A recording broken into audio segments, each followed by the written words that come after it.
வெற்றிகரமாக 25 சத்சங்கங்களை கடந்து 26வது சத்சங்கத்துக்குள்ளே நம்மளை அடியெடுத்து வைக்க பொன்னம்பல குருநாதர் திருவுள்ளம் கொண்டிருக்கிறார். 25 சத்சங்கங்கள் நடக்கிற வரையிலும் தமிழ்நாடு லெவலில் போயிருந்த நம்மளுடைய பொன்னம்பல சாமிகளுடைய சத்சங்கம் அந்த பரப்பளவு இன்னைக்கு உலக அளவில் போயிருக்குது. அது ரொம்ப ஐயாவுக்கு தான் மிக பெரிய நன்றி சொல்லிக்கணும். ஏன்னா அந்தமான் நிக்கோபார், மலேசியா, சிங்கப்பூர், அப்புறம் நியூசிலாந்து, யூஎஸ், அமெரிக்காவிலேருந்து எத்தனையோ பேர் இந்த கடந்த அந்த பாம்பன் சாமிகளுடைய மகா குரு பூஜையை கடந்து இந்த நேற்று வரையிலும் அத்தனை அடியார்கள் வெளிநாட்டிலேருந்து ஃபோன் பண்ணி இது மாதிரி திருவான்மியூரில் நடக்குதுன்னு நினச்சிக்கிறாங்க இந்த சத்சங்கம். ஏன்னா பாம்பன் சாமிகள் திருவான்மியூரில் மடம் இருக்கிறதுனால இது திருவான்மியூரில் இந்த சத்சங்கம் நடக்கிறது நினச்சின்னா எப்போ ஆரம்பிக்கிறீங்க அப்படின்னு கேட்டாங்க நிறைய பேர். இல்லைங்கம்மா, இது மாதிரி எங்களுடைய பொன்னம்பல சுவாமிகள். ஓ அப்படியா, அது யாருங்க அப்படின்னாங்க. இது மாதிரி எங்களுடைய குருநாதர், எங்களுடைய மூதாதையர்கள் தான். அது எங்கே இருக்குதுன்னு கேட்டு பல அன்பர்கள் ரொம்ப வாழ்த்துக்கள் தெரிவித்திருந்தார்கள். எல்லாமே குருநாதருடைய கருணை தான். 25 சத்சங்கம் வரையிலும் நம்ம லெவலில், நம்ம தமிழ்நாட்டு லெவலில் போயிருந்து மதுரையிலேருந்து தெற்குலேருந்து நிறைய பேர் ஃபோன் வரும். ஆனால் இந்த 25வது சத்சங்கம் முடிஞ்சு பாம்பன் சாமிகளுடைய அந்த வீடியோவானது 1,75,000 பேருக்கு மேலே அதை பார்த்துருக்குறாங்க. அதனால் அதில் பல அன்பர்கள், வெளிநாட்டு அன்பர்கள், அவங்களாம் ஃபோன் பண்ணி நம்மளுடைய பொன்னம்பல சாமிகளை பற்றி தெரிந்து கொண்டார்கள். குருநாதர் உலகம் முழுக்க பரவுறது ரொம்ப மகிழ்ச்சி தெரிவிக்கிறது. பாம்பன் சாமிகள் பற்றி நம்ம பேசியிருந்தோம் இல்லையா, அது இன்னொரு கூடுதல் ஒரு விஷயம் என்னன்னா, ஒரு மகிழ்ச்சிக்கான விஷயம்னா, பாம்பன் சாமிகளுடைய பேரன் பார்த்துட்டு ஃபோன் பண்ணாங்க. பாம்பன் சாமிகளுக்கு பேரன் இருக்கிறாரா அப்படின்னா, பாம்பன் சாமிகளுக்கு 3 குழந்தை. அவர் அப்பா இருக்கிற வரையிலும் அவர் ஃபேமிலி ஓரளவுக்கு போயிருந்து. எப்பவுமே இறை தொண்டு ஆற்ற வருபவர்களுடைய வாழ்க்கையில பலவிதமான துன்பங்கள் வரும். துன்பங்கள் தான் அதற்கு அடித்தளமே. ஓடவே முடியாது, ஒளிய முடியாது. செத்து சுண்ணாம்பாகணும், அதுக்கு துணிச்சலா இருக்கணும். அது செத்து சுண்ணாம்பாகிற அளவுக்கு வரும் சோதனை. ஏன்னா அது வைக்கக்கூடாத இடத்துல காலை எடுத்து வச்சிட்டோம். ஏன்னா பகை யாருக்குன்னா, ஆன்மா இறைவனோட சேரணும், அது இறைவனோட சேரலை. இது அதுக்கு எதிரியான ஆணவத்தோட சேர்ந்துடுச்சு. இப்போ இந்த இடத்துல உட்கார வச்சிருக்கிறாருன்னா, இந்த நொடியில கூட அது விடாது. என்னடா எனக்கு எதிரி வீட்டில் உட்காந்துங்கிறோம். எது ஆணவம்? டேய், எனக்கு வேண்டாத ஆள் வீட்டில் உட்காந்துற, கிளம்பு இங்க இருக்காத, கிளம்புன்னு இழுக்கும். கோவிலுக்கு எத்தனை பேர் போறோம், எத்தனை பேர் 5 நிமிஷத்துக்கு மேல சாமி முன்னாடி நிற்க முடியுது? அவங்க அலோவ் பண்ணிட்டாங்க, சரி இன்னைக்கு நின்று பாருப்பா அப்படின்னு கோயிலே சொல்லிட்டாங்கன்னு வச்சுங்க. 5 நிமிஷத்தை கடந்து எத்தனை பேர் நின்று சாமி கும்பிடுவீங்க? விடாது. டேய், நமக்கு எதிரிடாம அவங்க கூட என்ன நிக்கிற, கிளம்பிடானோ. ஆணவம் அதுக்கு மேல நிக்க முடியாது உன்னால, நீ என்ன பிளான் பண்ணின்னு போனாலும். ஏன்னா அந்த ஆணவம் என்பது ஆண்டவனுக்கு எதிரி, ஆணவத்துக்கு ஆண்டவன் எதிரி. இப்போ நம்ம 2 பேர் கூட கூட்டு வச்சுக்கிறதுனால நம்மளால சரியா வாழ முடியாது. இப்போ இந்த 2த்துல ஏதாச்சும் ஒன்று கொல்லணும், ஒன்று விடணும். ஏதாச்சும் ஒன்று கொண்டுட்டு ஒன்று விடணும். ஒன்று கடவுள் இல்லடா அப்படின்ட்டு முழுக்க ஆணவத்தை கூட சேர்ந்துடணும். அதுக்கும் நம்ம மனசு விடாது. இல்லை, நான் கடவுள்கிட்ட சேர்ந்துடுறேன், இந்த ஆணவமே வேணான்ட்டு முடிவு பண்ணி அதை வெட்டி விளாசினாலும் நம்மளை விடாது. அது இழுத்து வந்துடும். இப்போ 2த்துக்கு மத்தியில் நம்ம போராடுற போராட்டம் தான் நம்மளுடைய வாழ்க்கை. இதை செலக்ட் பண்ணி அப்படி தெளிவான முடிவு எடுத்து நம்ம ஆண்டவன் நோக்கி, நீ வேற வழியில் ஆணவம் போய் ஐயோ அது நம்மளை அழிச்சிடும், அதுலேருந்து மீண்டு வந்துடணுன்ட்டு நீ மீண்டு வந்த பின்னாடி உங்களுக்கு நடக்கிற சோதனைகள் தான் எல்லையில்லாத சோதனை. எவனும் அனுபவிக்க முடியாது உலகத்தில். அப்படிப்பட்ட சோதனை யாருக்கு வரும்னா, அந்த ஆணவத்தை வீழ்த்தி இறைவனோடு நான் கலக்க போறேன்னு புறப்படுகின்ற ஒவ்வொரு ஆன்மாவுக்கும் ஏற்படுகின்ற துன்பங்கள் யாராலையும் பார்க்க முடியாது, யாராலையும் அனுபவிக்க முடியாது. அப்படியேற்பட்ட துன்பங்கள் வரும். இப்படியாவது நீ விட்டு மறுபடியும் ஆணவத்துக்கிட்ட ஓடுவியான்னு பார்க்கும். ஆணவம் வல்லிருள் இழுக்கும். இல்லை, அந்த துன்பத்தையும் நான் தாண்டிட்டேன், என்ன துன்பம் வந்தாலும் பரவாயில்ல, எனக்கு எம்பெருமான்கிறான் அப்படின்னு சொல்லிட்டு அதையும் மீறி நீ ஒரு ஸ்டெப்பு முன்னாடி வந்தீங்கன்னா 2 பேர் அனுப்புவாங்க. 2 பேர் உங்களை நோக்கி வருவாங்க. யாருன்னா, ஒன்று பணம், இன்னொன்று பொண்ணு. என்னது? ஒன்று செல்வம் வரும், இல்லைன்னா பெண் அனுப்புவாங்க. இந்த ரெண்டுத்துல எதனாச்சும் ஒண்ணுக்கு நீ கவரணும்.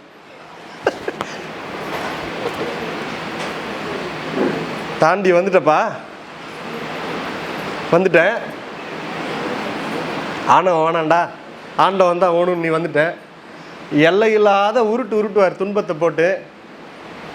இந்த துன்பத்திலே நீ திரும்பி ஓடியாந்துடணும். பல பேர் வந்துட்டான், பல பேர். ஐயோ சாமி கும்பிட என்னைக்கு ஆரம்பிச்சனோ அன்னைக்கு வந்தது யா துன்பம், அன்னைக்கு வந்தது யா துன்பம். நான் அதுக்கு முன்னாடிலாம் என்ன மாதிரி இருந்தேன், அந்த வாழ்க்கைக்கே நம்ம திரும்பிடுவோம்னு பாதி பேர் திரும்பிடுவாங்க. அதையும் தாண்டி மீதி எதனாச்சும் ஒரு பாதி ஒரு 100 பேர்ல ஒரு 50 பேர் திரும்பிட்டாங்கன்னு வச்சுக்க. இன்னொரு ஸ்டெப் எடுத்து வச்சு மீதி 10 பேர் திரும்பிடுவான். இன்னொரு ஸ்டெப் எடுத்து வச்சு மீதி 35 பேர் அப்படி வராங்கன்னு வச்சுங்க. அந்த 35 பேருக்கு 2 பரீட்சை இருக்குது. அதுக்கப்புறம் என்ன பரீட்சைனா, ஒன்று செல்வம், பணம் கொடுத்து கவுத்து பார்ப்பாரு. அதுக்கெல்லாம் மசி இல்லையா, அனுப்புடா பொம்பளை பசங்களை. பெண் அடியார்கள் திரும்பி ஆப்போசிட்டா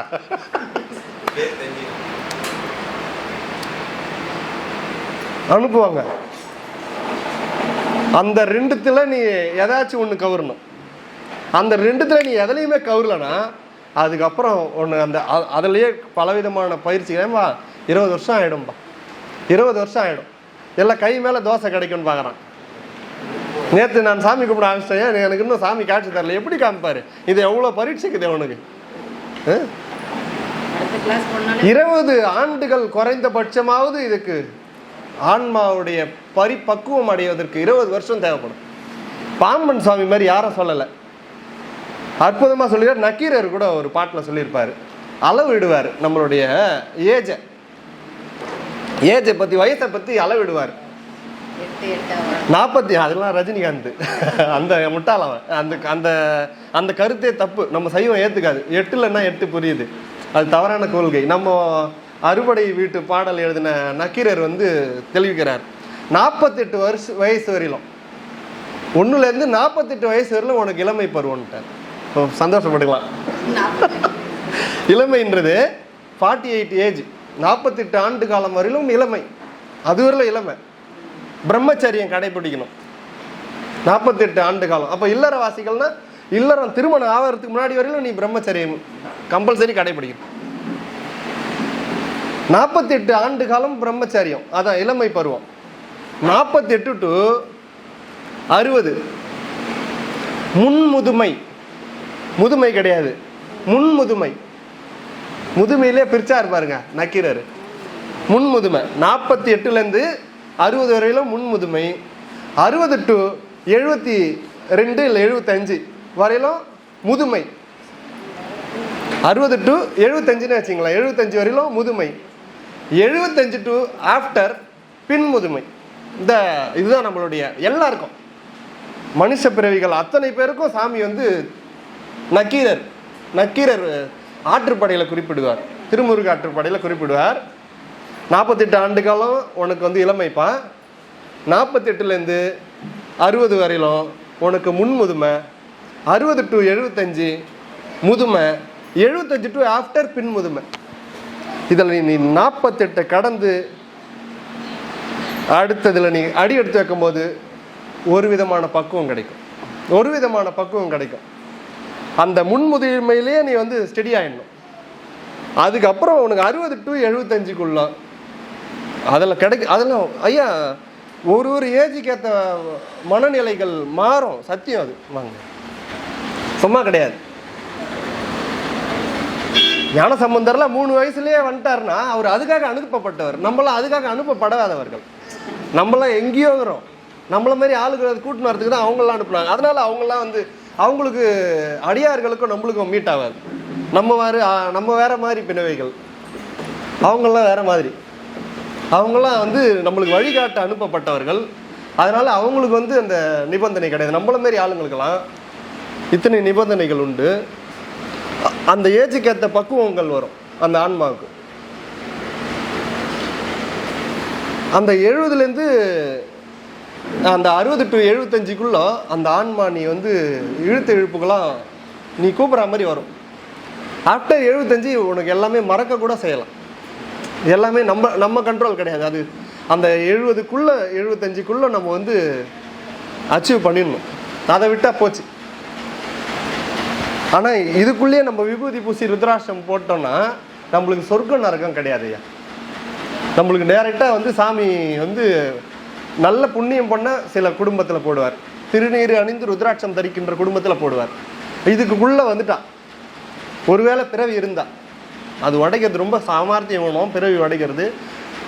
அப்படி இல்லாத நம்ம வந்து சாமர்த்தியம் இல்லாத நம்ம விழுந்துட்டோம்னு வச்சுங்க, ஒருவேளை அப்படி இருந்தால் நம்மளுக்கு வந்து யார் ஒருவர் சிவபெருமானை திருவடியை இதே பிறவியில் பிடிச்சாங்களோ அவங்க சத்தியமாக சொர்க்காதி நரகாதி போக மாட்டாங்க. உண்மையான விஷயம். திருநீர் அணிந்து ருத்ராட்சம் தரித்து சிவபூஜை செய்கிறவர்கள், திருவாசகம் பாடுபவர்கள், உழவாரம் செய்பவர்கள், ஏனைய தொண்டுகள் செய்கிறாங்க பாருங்க, அவங்களுக்கு வந்து சொர்க்காதி நரகாதி கிடையாது. நம்ம சைவம் வலுவா சொல்லுது. அப்போ சொர்க்க நரகம் யாருக்கு வச்சிருக்கிறாங்கன்னா சாமி வந்து கணக்கு பண்ணுவார். என்னன்னா எல்லை இல்லாத ஒருத்தன் அநியாயம் பண்ணி ரொம்ப துன்பத்தை சேர்த்து வச்சிட்டான்னு வச்சிங்களேன், அவன் மேல சாமி கருணை வச்சாருன்னா அவனை தூக்கி நரகத்தில் போடுவார். எல்லை இல்லாத அளவை அவனுக்கு சீக்கிரம் கம்மி பண்ணி கொடுக்கணும்னா நரகம் தேவைப்படுது. எல்லை இல்லாத புண்ணியம் ஒருத்தர் பண்ணிட்டார், இதுதான் ரொம்ப ரேர் கேஸ். புண்ணியம் இருந்தாலும் முக்தி அடைய முடியாதுமா. நம்ம நினச்சிக்கிறோம் புண்ணியம் இருந்தால் முக்திக்கு அடைஞ்சிடலாம், பாவம் பண்ணாதானையா முக்தி அடைய முடியாது, புண்ணியம் பண்ண முக்தி. முக்தி புண்ணியத்துக்கு தடை தான். ஒருத்தர் இன்ஸ்பெக்டர் வந்து ஒருத்தர் அரெஸ்ட் பண்ணி கூட்டி போகும்போது அவன் கையில் தகரத்தில் விலங்கு போட்டுட்டு போனான்னா தங்கத்தினால விலங்கு போட்டுட்டு போனால எல்லாம் சிறை கிட்டும் போகிறதுனே. ஐயா எனக்கு இது பாருங்க தங்கத்தில் போட்டுட்டு போறாருன்னு என்ன அர்த்தம்? புண்ணியம் பண்ணி அந்த நிலையை அடையலாம், அதுவும் முக்திக்கு தடை. புண்ணியம் எதுக்கு உதவுதுன்னா இந்த மாதிரி இடத்துக்கு கூட்டின்னு வரத்துக்கு உதவும், சத்விச்சாரம் செய்ய உதவும், சிவபூஜை பண்ண வைக்கிறதுக்கு புண்ணியம் வேணும், கோயிலுக்கு வரத்துக்கு புண்ணியம் வேணும், அதை பற்றி சிந்திக்கிறதுக்கு புண்ணியம் வேணும். இது எல்லாத்தையும் கொண்டு வந்து அதை நம்மளை சேர்த்துட்டு அது ஓடிடும். நாணன் காடன்னு 2 பேர் கண்ணப்பருக்கு ஃப்ரெண்ட்ஸ். நாண காடன். நாணன்றது நல்வினைன்னு வச்சுங்க, காடன்றது தீவினை. தண்ணி குடிக்க வந்தார், அந்த மலை மேலே ஏதோ ஒளி தெரிஞ்சுது, தாக்கத்தையே மறந்துட்டார், அங்கே போனோன்றார். அவ்வளோ தூரம் ஏன்டா போகிற, அதெல்லாம் வேணான்னுச்சு. எது? காடன். இல்லைடா எனக்கு அங்கே ஏதோ ஈர்ப்பு இருக்குறா அப்படின்னு. அப்படியா, என்னால் அங்கே வர முடியாது, நீ ஒன்றா போகிறதுனா போணுச்சு. காடன் வழி விடணும், எது தீவினை கேண்டிடணும், அதோட நின்ட்டான். அவனால் அதுக்கு மேலே வர முடியல. அதுக்கப்புறம் அவனை மலை ஏத்துற வரல யார் வந்தான்னா நாணன் வந்தான். நாணன் யாரு? நல்வினை. அடியார்கள் வாழ்க்கையிலேருந்து எடுக்கணும் நம்ம விஷயத்த. சேக்கிழார் குறிப்பிடுறதுலேருந்து அப்படியே எடுக்கணும். எப்படி அந்த விஷயங்கள் அதில் அப்படிதான் பொதுப்படையாக போகும். அதுலேருந்து நம்ம நுணுக்கத்தை பார்க்கணும். காடன் காட்டோட கட்டு. காடன் இடம் விட்டாதான் நாணன் இவரு ஆன்மா கிளம்புறாரு, கண்ணப்பர் போறாரு. அதுக்கப்புறம் அந்த மலை மேலே ஏறணும். இப்போ மலையில் ஏறும்போது 2 பேரும் ஒன்றா ஏறினாங்க. யாரு? நாணனும் கண்ணப்பரும் 2 பேரும் ஒன்றா ஏறுறாங்க. இவர் ஏறும்போது நாணன் வேகமாக போகிறான்னா சாமி வந்து கண்ணப்பர் வந்து மெதுவாக ஏறுகிறார். வேகமாக விறுவிறுன்னு ஏறுறாப்புல. இவரால் ஏற முடியல. என்ன ஏன்டா அப்படின்னு. இல்லை எனக்கு என்னென்னு தெரியல அப்படின்றாரு இவர். அதிவேகமாக நாணன் ஓடுது. எது? நல்வினை போய் இழுக்கணும். ஒரு பாதி மலை ஏறிட்ட பின்னாடி நாணன் ஸ்டாப் ஆகிட்டான், அவனால் ஏற முடியல. அதுக்கப்புறம் ரொம்ப தடுமாற்றம் வருது. இவரு எடுக்கிறாரு வேகம். இப்போ அவரு வேகமாக நடக்கிறாரு, இவரு அசந்து போயிட்டாங்க. என்னடா நடக்க முடியலன்னு எனக்கு தெரியல, இப்போ என்ன தெரியல இழுக்குது அப்படின்றாரு. ஒரு கட்டத்துக்கு மேலே நாணனால வர முடியல. இவர் தான் முழு மலையை ஏறி சிவத்தை அனுபவிக்கிறார். இப்போ நல்வினையும் தீவினையும் தான் இதை வச்சு நம்ம எடுத்துக்கணும். தீவினை வந்து அங்கே சாமி தெரிஞ்சவொடனே, அங்கே ஏதோ ஒளி தெரிஞ்சவொடனே இவன் கட்டாயிடுறான் பாருங்க. யாரு? காடன்றது தீவினை. அங்கே ஏதோ ஒளி தெரியுதுடா, அங்கே போனோம். இல்லைடா அங்கே போகாதன்னா. இல்லை எனக்கு என்னன்னு தெரியல, அதை பார்த்தாகணுன்னொடனே இவர் அப்போ நீ போறியா, என்னால் அங்கே வர முடியாதுடா அப்படின்னோடனே இவன் கட்டாயிடுறான். இதெல்லாம் நுட்பங்கள். இப்போ இந்த இடத்துல கட்டானது யாரு? காடன். காடன்றது யாரு? தீவினை. தீவினை அத்தோட நின்றுச்சு, அதை தாண்டி அதால் வர முடியல. வணக்கம், வாங்க. சேஃபியா. தீவினையால் அதை தாண்டி அவருக்கு ஒளி தெரிஞ்ச பின்னாடி இவரால் வர முடியல. அதுக்கப்புறம் நல்வினை மட்டும் கூட போகுது. நல்வினை எவ்வளோ தூரம் போகுதுன்னா அவரை பாதி மலை ஏற்றி அந்த லெவலுக்கு கொண்டு போனோட்டுன்னு அதுவும் கழண்டிடணும். அதுக்கப்புறம் அவர் அண்டி தனியாக போய் சிவத்தை அனுபவிக்கணும். ஆரிய நல்லா அடிச்சாரு பாருங்க. அது மாதிரி நல்வினை ஆகினும் தீவினை ஆகினும் ரெண்டும் விலங்கு தான். ரெண்டுத்தையும் அறுத்தெறியணும். நம்மளுக்கு நல்வினை தான் கூட்டின்னு வந்து இந்த இடத்துக்கு நம்மளை விட்டுருக்குது. அதனால நம்ம இப்போ தர்மம் காரியங்கள் நிறைய ஈடுபடணும். இப்போ நம்ம பண்ண வேண்டிய ஸ்டேஜில் நம்ம என்ன பண்ண பக்குவத்தில் நம்ம என்ன பண்ணணும்னா, நம்ம வந்து காடன் என்ற அந்த தீவினையிலிருந்து விலகணும். ஏன்னா நம்மளுக்கு ஒளி தெரிய ஆரம்பிக்குது. ஒளி எப்போ தெரிய ஆரம்பிக்குதுன்னா, நம்ம அந்த நிலைக்கு புரியுது இல்லையா, இப்போ புரிஞ்ச தெளிவு கிடைக்குது. இப்போ தெளிவு கிடைக்கும் போது அவன் நின்றுடுவான். இப்போ வந்து நம்மளுடைய பக்குவத்துக்கு ஏற்ற மாதிரி தீவினையை விட்டு நல்வினையை அதிகப்படுத்திக்கணும். படுத்தினா தான் அடுத்த நிலை கொண்டு வரும். நல்வினையும் ஒரு காலகட்டத்தில் உன்னை விட்டு நீங்கி போயிடும். இப்போ அந்த முக்தி என்ற பேரின்பத்தை நம்ம அனுபவிக்கிறதுக்கு நல்வினையும் சரி தீவினையும் சரி ரெண்டுமே தடை கற்கள் தான். ஆனால் நம்மளை அந்த லெவலுக்கு கொண்டு வர வரலும் நல்வினைகள் உதவும். கொண்டு வந்த பின்னாடி அதுவும் கண்டிடும். அதே மாதிரி அதிகபட்சமான புண்ணியங்கள் செய்து வைத்திருக்கக்கூடிய ஆன்மாக்களுக்கு சாமி சொர்க்கம்னு வச்சுக்கிறாரு.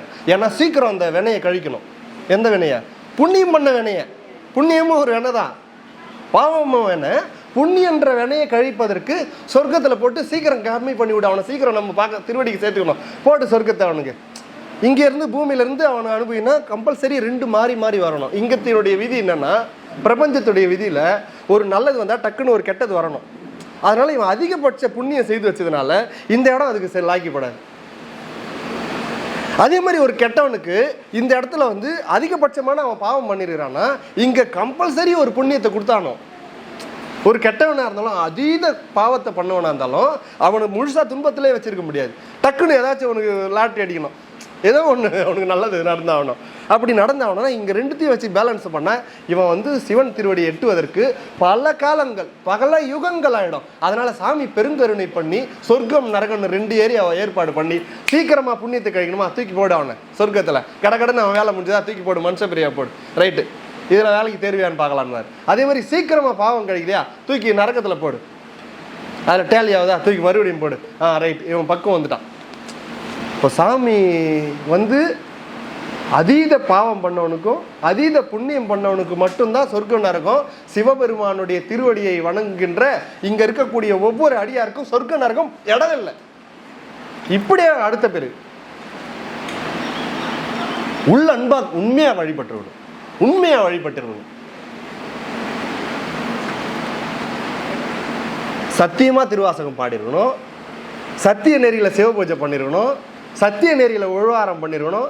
சத்திய நெறியில வாழ்ந்திருந்தா சாமி நிச்சயமாக அந்த சிவன் அடியார்களை சிவ பக்தர்களை மறுபடியும் அவர் வந்து சொர்க்கத்துக்கு நரகத்துக்கு அனுப்ப மாட்டார். இது நான் சொல்லலை, வள்ளலாரே குறிப்பிடுவார்.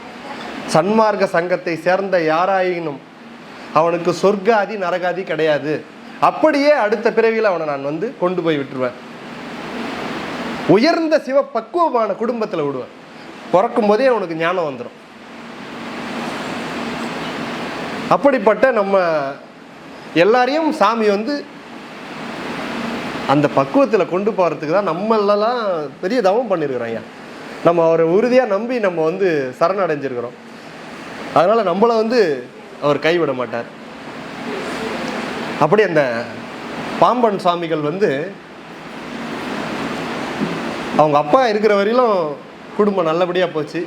நான் தான் சொன்னேன் இல்லையா, இந்த நிலைக்கு வரணும்னு நினச்சா ரெண்டு விட்டு அனுப்புவாருன்னு. என்னென்னா, ஃபஸ்ட்டு நிலையை கடக்கிறேன் வாங்கம்மா சிவசிதம்பரம். முதல் நிலையை கடக்கும் போது ஆணவமே உன்னை சாமி கும்பிட விடாது. அந்த ஆணவத்தை மீறி நீ வந்து தாண்டி வந்து சாமி தான் வேணும்னு நீ முடிவு பண்ணி போயிட்டுனா ரெண்டு அனுப்புவாருன்னு சொன்னேன். ஒன்று செல்வத்தை கொடுத்து அனுப்புவார், அதில் மதிமயங்கி நீ சாமி பார்க்காத ஓடியாந்துருவேன். நீ பல ஆனந்தாக்கள் திரும்பிடுறான்ல பாவம், எவ்வளோ பெரிய யோகம் பண்ணிக்கிறான். யாரா சொல்கிறேன் தெரியுதா? நித்யானந்தர் எம்மத்தம் பையன், எங்கள் குட்டி பையன் அளவில் இருக்கும்போதே அவர் வந்து பெரிய ஞானி. கடைசியில் என்ன ஆச்சு, சாமி ரெண்டு அனுப்புனார். ரெண்டுமே சத்தியம், நான் ஒரு எழுத்து மாற்றி கூறவில்லை, நான் சொல்றது மொத்தம் உண்மை. நீ அந்த பக்குவ நிலை அடைய வரும்போது ரெண்டு அனுப்புவார். ஒன்று செல்வம், இன்னொன்று பொண்ணு. இந்த ரெண்டுத்துல நீ எதனா ஒன்றுத்துல கவரணும். ஒன்று பணம் கொடுத்து பணத்தால் மோகம் வந்து நீ அதோட திரும்பி வந்துடுவேன். அடடா இது தெரியாத போச்சே அப்படின்னு சொல்லிட்டு, இல்லை அவன் செல்வத்தையும் தாண்டிட்டான் அப்படின்னா பெண்களை அனுப்புவார். அதில் மாட்டின்னு சில பேர், எவ்வளோ பேர் வந்தான், சில பேர் இல்லை பல பேர் அந்த நிலையில தான் திரும்பினாப்புல. ராவணேஸ்வரனை பற்றி சொல்லியிருந்தேன் பார்த்தீங்களா? ராவணேஸ்வரம் மாதிரி ஒரு சிவ பூஜை பண்ண ஆள் இல்லை, அப்படியே ஏற்பட்ட ஈஸ்வர பட்டம் வாங்கினவர். கடைசியில் எதில் வந்தார் பாருங்க, அத்தோட முடிஞ்சு போச்சு. அது மறுபடியும் பிறவி எடுத்து தவம் பண்ணி அந்த நிலை அடையணும். ரொம்ப கடிய தவம், அவன மாதிரி நெடிய தவம் செய்த ஆள் இல்லை, அப்படி ஏற்பட்ட தவம் பண்ணா யூஸ் இல்லாத போச்சு. சாமி கூட வந்து காப்பாற்ற மாட்டார். அப்போ நீ டேக் ஓவர் பண்ணிக்கணும், நீ எதை எடுக்கிறன்னு பார்ப்பாரு. ஏன்னா ஆன்மாவுக்கு உலகத்தில் வாழறவர்களும் சுதந்திரம் கொடுத்துட்டார். ஏன்னா மொத்தம் அவர் கண்ட்ரோலு. உனக்கு யார் தாயின்னு நீ முடிவு பண்ண முடியாது, உனக்கு யார் தந்தைன்னு நீ முடிவு பண்ண முடியாது, எந்த ஊரில் பிறக்கணும்னு நீ முடிவு பண்ண முடியாது, இன்னாருக்கு பிறக்கணும்னு நீ முடிவு பண்ண முடியாது, இவ்வளோ செல்வந்தனா பிறக்கணும்னு நீ முடிவு பண்ண முடியாது, இவ்வளோ ஏழையாக பிறக்கணும் நீ முடிவு பண்ண முடியாது, இன்னாரு உனக்கு கணவராக வரணும் நீ முடிவு பண்ண முடியாது, இந்த ஆண்மக்கள் தான் எனக்கு பிள்ளையாக வரணும் நீ முடிவு பண்ண முடியாது. எதுவும் உன் கண்ட்ரோல் கிடையாது, எல்லாம் அவன் கண்ட்ரோல்ன்றதுனால அவன் உனக்கு ஒரு சுதந்திரம் கொடுத்துக்கிறான். எந்த பிறவில் நீ எப்படி வேணாலும் வாழடான்னு. அத்தனையும் ஏன் கண்ட்ரோல்ரா? பாவம், அந்த ஆன்மாவுக்கு ஒரு சுதந்திரம் கொடுக்கணுமே. அப்போ அந்த ஆன்மாவுக்கு என்ன சுதந்திரம்னா, ஓ விருப்பம் போல் நீ வாழலாம். நீ மது பிரியனா இரு, நீ எந்த பிரியனா அவனால இரு, சாமி தடையே சொல்ல மாட்டார். உணர்த்துவார், இல்லைன்னா விட்டுருவார். நீ வந்து அதில் அனுபவிச்சுட்டு வாடான்னு. ஏங்க அப்படியேற்பட்ட வல்லபம் பொருந்திய இறைவனால் உன்னை மாற்றுவதற்கு அவ்வளோ கடினமா? அப்படின்னா சாமியால் மாற்றிடலாம், ஒரு வாரம் மாறி இருப்ப, மறுபடியும் உன்னை இழுத்து போடும். விபூதி கொடுத்து ஒருத்தர், ஐயா எனக்கு ருத்ராட்சம் கட்டி விடுங்க, என்னால் தண்ணி அடிக்காத இருக்க முடியல, நடக்கிறது தானே, எத்தனையோ பேர் வராங்க இல்லையா, என்னால் இருக்க முடியலையா அப்படின்னா நான் சொல்லுவேன், நீ உண்மையிலே முடிவு எடுக்கிறியா? பல விதமாக கேட்டு தான் ருத்ராட்சம் கட்டுவோம். ஏன்னா அது அவருடைய கணக்கு, இது வந்து கயிறு கட்டிட்டா நம்ம வந்து திருந்திடுவோன்னு.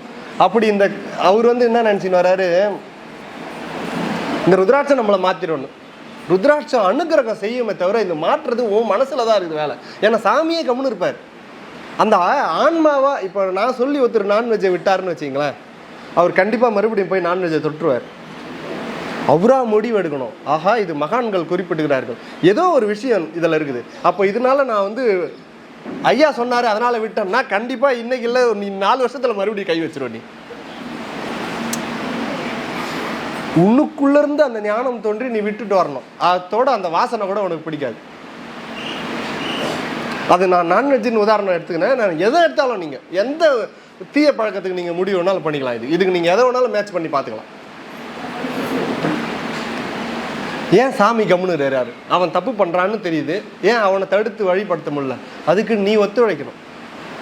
நான் ஒரு ஐசியூவில் பேஷண்ட்டை தூக்கின்னு வராங்க, டாக்டர்கிட்ட எல்லா ஃபெசிலிட்டியும் இருக்குது, அந்த மருத்துவமனையில் எல்லா ஃபெசிலிட்டியும் இருக்குது, எல்லாமே இருக்குது, எது ரத்தங்களும் இருக்குது, அவருக்கு என்ன வேணாலும் பண்ணிடலாம். ஆனால் கோஆப்ரேஷன் யார் பண்ணணும்? டாக்டர்கிட்ட எல்லாமே இருக்குமா? பேஷண்ட் ஒத்துழைக்கலாம் என்ன பண்ண முடியும்? நம்ம பரம்பொருள் ஆகிய இறைவன்கிட்ட எல்லாமே இருக்குது, பேஷண்ட் ஆகிய நம்ம ஒத்துழைக்கணுமே. சாமி எனக்கு என்ன வேணாலும் உன்னை நம்பிட்டேன், ஒரு பேஷண்ட் வந்து டாக்டர் நம்பணும்ல, அவர் என்ன மருந்து எடுக்கிறாருன்னே தெரியலையே, ஐயோ இவர்கிட்ட வந்துட்டோமே அப்படின்னு சொல்லி அவரை முழுமையாக நம்பினாதான் நீ வந்து ஒப்படைப்ப. அப்போ நம்ம வந்து அந்த டாக்டரை நம்பணும். யார? எல்லாமே இல்லை, இறைவனை நீ முழுமையாக நம்பிச்சுன்னா, நீ கோஆப்ரேஷன் பண்ண ஆரம்பிச்சிட்டின்னா அவரு உன் வழியெல்லாம் ஆப்ரேஷன் பண்ணி சரிப்படுத்திடுவார். இப்போ நம்ம செய்ய வேண்டியது என்னன்னா, அவ்வளோதாம்மா, என்ன பண்ணணும், நம்ம அவருக்கு பேஷண்ட்டு, இந்த பேஷண்ட் வந்து டாக்டருக்கு ஒத்துழைப்பு கொடுத்தாதான் அவர் வந்து நம்மளை ரெக்கவர் பண்ண முடியும். அதனால் அன்பர்களே, சும்மா வார்த்தைக்காக அல்லாமல்,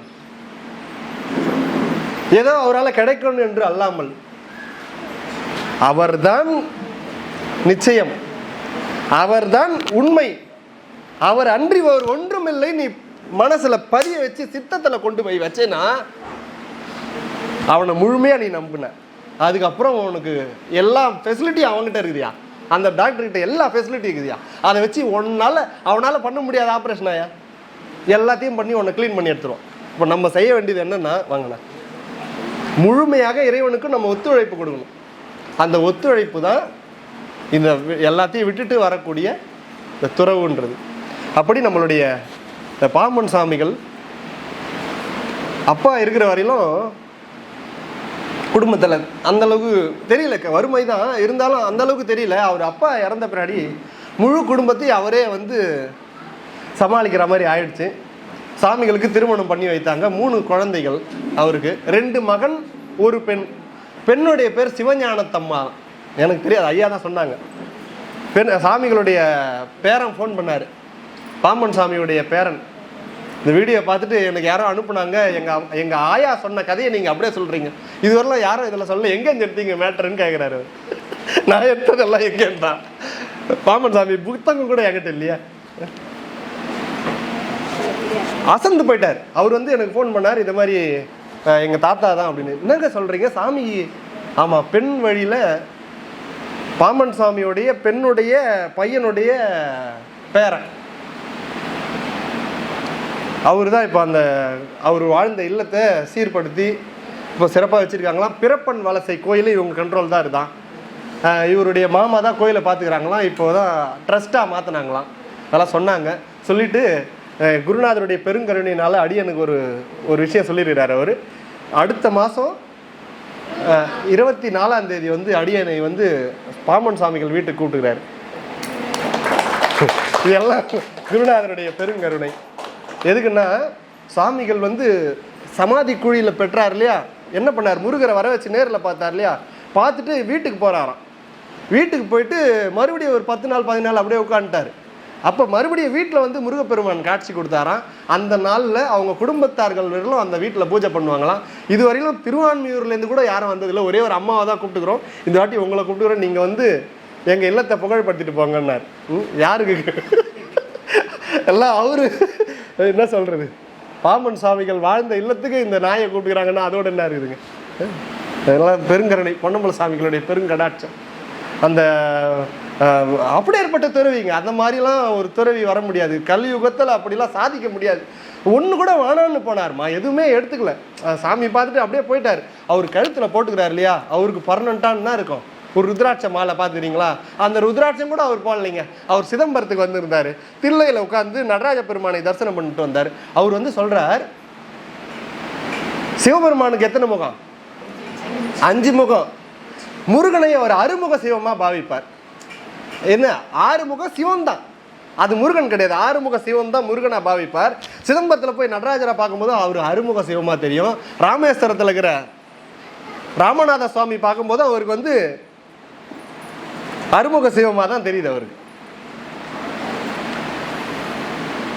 அப்படி தில்லையில் நடராஜ பெருமானை பார்த்துட்டு அவர் வந்து ஒருத்தருடைய இல்லத்தில் இதை மாதிரி உட்காந்து ஏதோ பேசியிருக்காரு. சாமிகள் பேசும்போது ஐயா ஒரு பாட்டு ஒன்று பாடுங்கன்னு சொல்லியிருக்கிறாங்க. அப்போ பாம்பன் சாமிகள் வந்து நடராஜ பெருமானை மையப்படுத்தி ஒரு பாட்டை எடுத்து பாடுகிறாருங்க.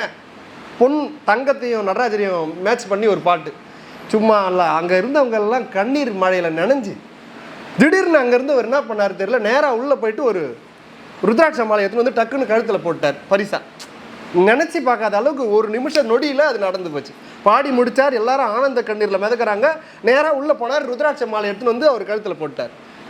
நம்மளாம் தானே பண்ணோம், நன்றிங்கய்யா அப்படின்னு. அவர் கேட்டார், எதனால் என் கழுத்தில் போட்டீங்கன்னு கேட்டார்.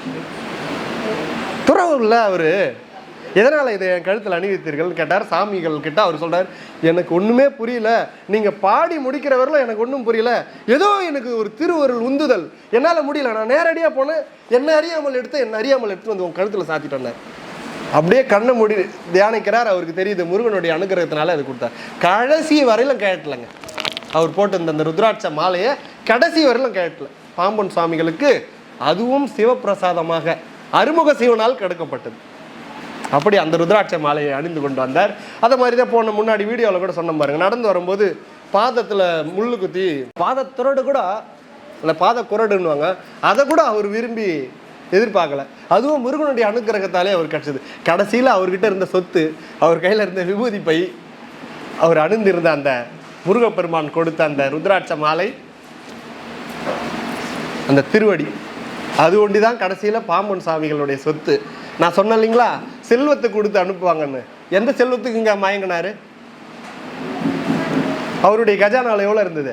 அவருடைய சொத்து, அவர் போட்டிருந்த ருத்ராட்சம், அந்த விபூதி பை, அந்த பாதக்குரடு, அந்த பாதக்குரடோ ருத்ராட்சமும் முருகன் கொடுத்தார். அவ்வளோதான். அப்படியே போய் உட்கார்ந்தார். திருவான்மையூரில் சமாதியை கொண்டார். பாம்பன் சுவாமிகள் அடித்து சொல்கிறார், 500 ஆண்டு காலம் என் சமாதியை அடைந்து 500 ஆண்டு காலம் என்னுடைய பூத உடல் இந்த திருவான்மியூரிலிருந்து பக்தர்களுக்கு அருள் பாலிக்கின்றார். என்னை சரணடைந்த யாரையும் நான் கைவிட மாட்டேன். முருகப்பெருமான் என்னை அனுகிரகம் பண்றானோ என்னை நம்பி வந்தவனுக்கு அனுகிரகம் பண்ண வைப்பார். 500 ஆண்டு காலம் என்னுடைய ஆன்மா திருவான்மியூரிலே நிலைத்திருக்கொண்டார். அப்பதான் நான் நினைச்சினேன், அப்ப பொன்னம்பல சாமிகள் 500 ஆண்டு காலம் இன்னும் கம்ப்ளீட் ஆகல. அப்ப இங்க இருந்து நம்ம எல்லாரையும் அனுகிரகம் பண்ணுவார் என்பது உறுதிங்க. அது உறுதிங்க. சாமிகள் 500 ஆண்டு காலம் ஆகல, இப்பதான் 200 குரு பூஜையே போச்சு. கிருபானந்த வாரியார் 400 ஆண்டு காலம் இருப்பாராம். ஊர் பேர் என்னம்மா? காங்கே நல்லூர்ல 400 ஆண்டு காலம் நான் இங்க இருந்து அருள் பண்ணுவேன். அப்ப நம்ம திருப்பூர் சிதம்பர சாமி 360 67 தான் இன்னும் இருக்குது. சத்தியம். புது இன்ஃபர்மேஷன் எனக்கு கிடைச்சது. இது பாம்பன் சாமிகள் அறிந்த பின்னாடி கிடைச்ச இன்ஃபர்மேஷன். இது திருவருள் கூட்டியது. அப்பதான் தெரிஞ்சு கொண்ட 500 ஆண்டு காலம் நம்மால் இருப்பார்னா அப்ப நம்மால் 500 ஆண்டு காலம் இருக்கணும். திருப்பூர் நம்மளாம் இந்த காலத்துல நம்ம வாழறது பெரும் பாக்கியம் இல்லையா? இந்த பக்கம் பார்த்தா பாம்பன் சாமி, இப்படி பார்த்தா சிதம்பர சாமி, இப்படி பார்த்தா பொன்னம்பல சாமி, அத்தனை அரவணைப்புல நம்ம இருக்கிறோம். அத்தனை அரவணைப்புல நம்ம இருக்கிறோம். இவங்களை போய் பார்த்தாலே போதும், நம்மளை தூக்கிடுவாங்க. ஏன்னா 500 ஆண்டு காலம் எதுக்குன்னா அவங்களுக்கு நம்மளுக்கு சேவை செய்ய வைக்கிறாங்க. சாமி அவகாசம் கொடுத்துருக்காங்க. எதுக்குன்னா இதை மாதிரி வர அல்ப ஆன்மாக்களுக்கு, இந்த மாதிரி வர ஒரு அல்ப ஆன்மாக்களுக்கு அருள் பொடிட்டோமே, கொஞ்ச நாள் வழி காமிச்சு விடட்டோமே அப்படின்னு அவங்க முக்தி நிலையை நிறுத்தி வைத்து சாமி அனுப்புகிறார்னா அடியார்களுடைய திருவடியை நம்ம என்னன்னு கொண்டாடுறதுங்க. நம்மளுக்காக அவங்க தாவம் கிடக்குறாங்க. இப்போ அவங்க ஆயிட்டாங்க. இப்போ 500 காலம் முடிஞ்ச பின்னாடி அந்த முருகனுடைய உத்தரவின் பேரிலே அந்த ஆன்மா பதம் அடையும். இல்லைன்னா மறுபடியும் இன்னும் கொஞ்சம் காலம் இருந்து நம்மளுக்கு சேவை செய்ய விட்டாலும் விடுவாங்க. இது யார் நிகழ்த்துக்கிறான்னா இறைவனுடைய பெருங்கருணை நிகழ்த்துகிறது. ஏன்பா முக்தி இது எவ்வளோ பெரிய விஷயம்னா, இப்போ நீ பாஸ் ஆகிட்ட, உனக்கு ரிசல்ட் பாஸு, வாத்தியார் ஒன்று அனுப்பலை பக்கத்து கிளாஸு போவோம், டேய் 10வது பாஸ் இல்லைடா, உன்னை மாதிரி ஸ்டேட் ஃபஸ்ட் எடுத்த ஆள் இல்லைடா, ஐயா நான் 11வது படிக்கணும், நான் அப்போ தான் முன்னேறுவேன். ஒன்றும் நீ 11வது படிச்சு கீழப்போ நில்லு, இந்தா நீ மறுபடியும் 10வதே படி. மக்கு சாம்பிரா நீங்கள் நிறைய பேர் பசங்க இருக்குதுங்க, அவனுக்கு நீ பாடம் கடுறா. நான் எடுத்தால் நேரடியாக புரியல, மாணவனாக இருந்து எடுத்தா அவனுக்கு மண்டையில் அப்பயாவது ஏறும். நீ 11வது போவானா, அப்போ நான் எப்படிங்க முன்னேறுவேன்? நீ முன்னேறலாம், நீலாம் நல்லா படிச்சிட்டடா, உனக்கு எங்கே போனாலும் உனக்கு வேலை உண்டு, உனக்கு கோல்டு மெடலே வாங்கிட்ட, உனக்கு இதுக்கப்புறம் என்ன, நீ இருந்த இந்த மக்கு சாம்பராளிங்க பாடம் நடத்து அப்படின்னு வாத்தியார் ஒரு பையனை நிறுத்தி வச்சு நடத்துறாருன்னா புரியுதுங்களா உங்களுக்கு? அந்த வாத்தியார் யாரு? இறைவன். அந்த கோல்டு மெடலிஸ்ட் யாரு? இவங்கள மாதிரி அடியார்கள். இவங்க பாஸ் ஆகிட்டாங்க, இவங்கள அடுத்த கிளாஸுக்கு அனுப்பி இவங்களுக்கு அந்த முன்னேற்றம் விடாம நம்மள மாரி ஆளுக்காக அவங்க முன்னேற்றத்தை நிறுத்தி நம்மளுக்கு அனுப்புறாங்கன்னா இதுதான் செய்வோம். அப்போ அந்த ஆன்மாக்களுக்கு எப்படி இருக்கும்? நம்மளா இருந்தா ஃபீல் பண்ணுவோம். மக்கள் தொண்டா என்னால 2 பேர் மாறுவானா, அப்ப நான் ரெடி அப்படின்னு விடுவாங்க. அதுதான் சர்க்குருன்றது. ஒரு ஆன்மா கூட அந்த பக்குவம் கிடைச்சதுன்னா அவங்க சந்தோஷப்படுவாங்க. பா 2 பேர் என்னால மாறிட்டானா, காலம் மாடு மாதிரி ஓடி இருப்பான் சிலர். உலக மோகத்திலையும் அந்த போகத்திலையும் சிவம் மனசு வச்சுதுன்னா அப்படி மூக்கணாங்கயிறு பிடிச்சி அப்படி மடக்கி இழுத்து அதை அப்படி நிறுத்தி அதை சாந்தமாக்கிடுவார். இது புரிஞ்சுங்க. சின்ன வயசுலையா இருக்கட்டும், நம்ம வாழ்க்கையில் நம்ம சீறி பாஞ்சு ஓடி இருப்போம் உலக மோகத்திலையும் போகத்திலையும். சிவன்ற ஒரு அனுக்கிரகம் நம்ம மேலே பட்டதுலேருந்து, குருன்ற ஒரு அனுக்கிரகம் நம்ம மேலே பட்டதுலேருந்து அத்தனையும் அப்படியே பிடிச்சி மடக்கி நிறுத்திடுவார். என்னத்த உலகாயுத எண்ணங்கள் உன்கிட்ட வராம, உலக போகத்துக்கு நீ மாட்டாம, மற்ற சிற்றின்பத்துக்கு நீ நுழையாம அப்படியே மூக்கணாங்கயிறை பிடிச்சி அந்த மாட்டை அடக்கிற மாதிரி அடக்கி நிறுத்தி வச்சுக்கிறாரு. இன்னைக்கு அப்படி நிறுத்தின அடியார்கள் விட்டு இருந்தாரு எங்கேயோ போயிட்டு இருப்போம். அப்படி பொன்னம்பல சாமி வந்து அந்த மூக்கணாங்கயிறை பிடிச்சி அப்படி நிறுத்தி அப்படி தடையை கொடுத்து, இது என்னடா புதுசா இருக்குது, இந்த அன்பம் அருமையா இருக்குது, இந்த இன்பம் அப்படின்னு நின்று இருக்கிறோம். ஒரு நிமிஷம் குரு அப்படி கையை எடுத்தாருனா, எதுக்குடா குரு, எனக்கு தான் எல்லாம் தெரிய ஆரம்பிச்சேன் நினைச்சேனா, உனக்கு இப்போ நிறுத்தி வச்சுக்கிறதே குரு, எனக்கு தான் எல்லாம் தானா கிடைக்குது சாமி. அடடா என்ன எத்தனை கார் வருது, எத்தனை பேர் பார்க்க வரான், எத்தனை பேருக்கு நான் விபூதி கொடுக்குறேன், இதெல்லாம் நம்மளால தான் நடக்குதுன்னு ஒரு முடிவு எடுத்தா அப்படி மூக்கணாங்க விட்டாருனா குரு பிடிச்சி வச்சுக்கிறார். யார் பிடிச்சி வச்சுக்கிறா? அப்படி உன்னை ஓடக்கூடிய காலையை அப்படி அடக்கி அப்படி நிறுத்தி அப்படி சாந்தத்தை கொடுத்து அப்படி நிறுத்தி வச்சுக்கிறார். கொஞ்சம் கை எடுத்தாருன்னா பாஞ்சிடுவேன் நீ. கடைசியில சிவன் திருவடியில கொண்டு போய் சேர்க்கிறவர்களும் இவங்க ஓணும். குருவை உண்மையா நீங்க நம்பி பாருங்க, உண்மையா நீங்க சரணடைஞ்சு பாருங்க, குருவுடைய முகம் முகத்துல வரும். குருவுடைய முகம் முகத்துல வரும், குருவுடைய பாவனை உங்ககிட்ட வரும், குருவுடைய சொல் உங்ககிட்ட வரும், குருவுடைய செயல் உங்ககிட்ட வரும். குருநாதராகவே நீ மாறப்படுவாய். இது எல்லாருக்கும் சாத்தியம், இது எல்லாருக்கும் சாத்தியம். குரு கிட்ட அவ்வளோ ஒரு பல அடியார்கள் சொல்றாங்கங்க, சாமி எனக்கு பிறவி நான் விளையினால நீ மறுபடியும் பிறவி கொடு, அப்படி கொடுத்தா என் குருவோட கொடு, குரு இல்லாம அந்த லோகத்துல என்ன போட்டுறாதுன்னு. நான் செய்த பாவத்துக்காக எனக்கு நீ பிறவி கொடுத்தினா கொடு, தாராளமா நான் ஏத்துக்கிறேன். ஆனா என் குருவும் அந்த பிறவியில் இருக்கணும். குரு இல்லாத லோகத்துல நான் இருக்க மாட்டேன், என் குருநாதர் இருக்கணும், அங்க நீ எனக்கு பிறவி போடு, நான் கடைசி வரலாம் அவனுக்கு சேவை செஞ்சுங்கிறேன்னு கேட்கறாங்க. அப்படிப்பட்ட அடியார்கள் வாழ்ந்த புண்ணிய பூமியில நம்ம பண்ணுகிறாங்க. குரு மேல அவ்வளோ ஒரு உறுதி. குரு இல்லாத நீ எங்கேயும் என்ன குட்டிக்காரனாச்சாலும் அவங்ககிட்ட போக முடியாது. ஏன்னா அது அகந்தை நின்றுடும். குரு தான் அந்த நான் சொன்னது எல்லாம் அதுதான். இந்த மூக்கணாங்கயிறுன்றது உதாரணத்துக்கு சொன்னேன். அது அகந்தை. அந்த மாடு சிலுப்பிக்கின்னு வரும் பாருங்க, அந்த திறந்து விட்டு அந்த பொங்கலில் பார்த்துக்கிறீங்களா டிவியில், 15-20 பேர் எதிரில் நின்னாலும் அடித்து தூக்கிட்டு போட்டு போயிடும். அந்த அளவுக்கு வேகம், அதை விட 100 மடங்கு வேகம் நம்மளுடைய ஆன்மா கெட்டதை நோக்கி ஓடும். அதை அடக்கிய வீரன் தான் குரு. அப்படி நம்ம அந்த குருநாதருடைய அனுகிரகத்தை பெற்று நம்ம இந்த நிலையை அடையணும். வகுப்பாவா கதையாவா, 2 வழி வச்சுக்கிறேன். கதையா ஏம்மா நிறைய விஷயம் வச்சுக்கிறேம்மா, அவங்களாம் சொல்லி தரணும்னு. என்னம்மா இது? சரி, குருநாதர் நம்மளுக்கு தோணும் இல்லையா, மகான்கள்லாம் எப்படிங்க அந்த நிலையை அடைகிறாங்க, ஏங்க நம்மளுக்கு அதை மாதிரி வரமாட்டேன்து.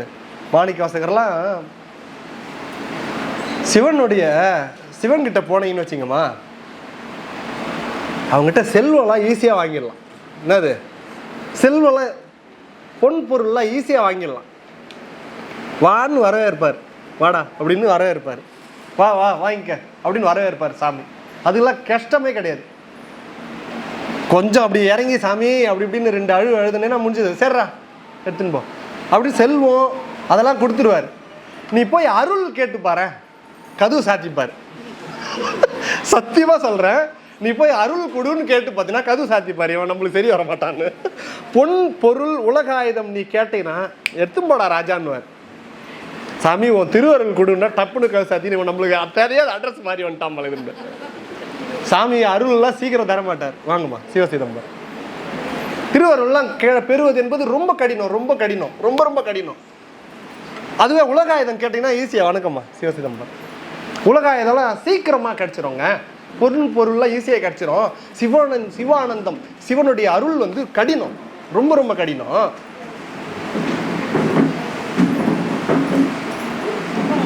வாங்க சிவசிதம்பரம்.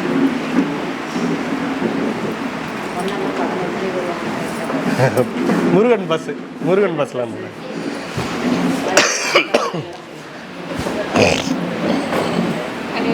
இல்லைம்மா வாடம்மா வாடம்மா சரிம்மா கொஞ்சம்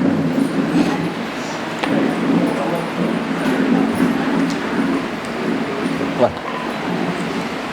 சிவன்கிட்ட பொன் பொருள் அதெல்லாம் எளிமையாக வாங்கிடலாம். என்ன வாங்க முடியாது? அருள் வாங்க முடியாது. அருள் கேட்டீங்கன்னா கது சாத்திப்பாரு, அது கிடையாதுடா அப்படின்ட்டு. ரொம்ப கடினம் சிவன் கிட்ட வாங்குறது. ஒருத்தர் தன் தலையே எரிச்சார் தீபத்துக்காக. சாமிக்கு தினமும் தீபம் போட முடியல, எண்ணெய் ஊற்றி தீபம் போட முடியல, எண்ணெய் கிடைக்கல அப்படின்னு சொல்லிட்டு தலையே நெருப்பு வச்சு கொளுத்தினார். ஒருத்தர் கழுத்து அறிஞ்சினார். ஒருத்தர் சந்தனம் இல்லைன்னு கையை தேய்க்க ஆரம்பிச்சிட்டார். ஒருத்தர் பொண்ணு கல்யாணம் தன் பொண்ணு மண்டபத்தில் இருக்குது, இன்னும் 2 நிமிஷத்தில் மாப்பிள்ளை வந்துடுவான், தாலி எடுத்து கொடுத்து கட்ட வேண்டியதான், அப்போ வந்து முடி அறுத்து கொடுறான்றார். யார் முடியா? கல்யாண பொண்ணு முடி அறுத்து கொடுறான்றார், எனக்கு குஞ்சுதான் கட்டணும் கொடுறான்றார். யார் செய்வா? அதை அறுத்து கொடுத்தாரு ஒருத்தர். ஒருத்தர் கண்ணு நோண்டி வச்சாரு, ஒருத்தர் குழந்தைய அறிஞ்சு வச்சாரு. அவன் அருள் வாங்கணும்னா இவ்வளோ கஷ்டம், பொருள்லாம் ஈஸியாக கொடுத்துருவான். அருளுக்கு ஒருத்தர் தலையில் தீ வச்சுக்கினாரு, கையை தேய்ச்சிக்கினாரு, கழுத்து அறிஞ்சிக்கினாரு, பொண்ணு முடியை வெட்டி கொடுத்தாரு, கண்ணை நோண்டி வச்சாரு, பிள்ளை கறி அறிஞ்சு கொடுத்தாரு. அருள் வாங்குறது பார்த்தீங்களா எவ்வளோ கது சாத்திக்கின்னு எவ்வளோ தாப்பால் போட்டு வச்சுக்கிறாரு. அருள் வாங்குறது ரொம்ப கஷ்டம். ஆனால் அவர்கிட்ட ஈஸியாக அருள் வாங்கினது. இவங்கெல்லாம் அருள் இப்படிலாம் பண்ணி வாங்கினாங்க, எதுவுமே பண்ணாத அவரே வர வச்சார். மாணிக்க வாசகர், மணிவாசகர் குரு பூஜை போச்சு இல்லையா? கொடுமா சிவ சிதம்பரம்.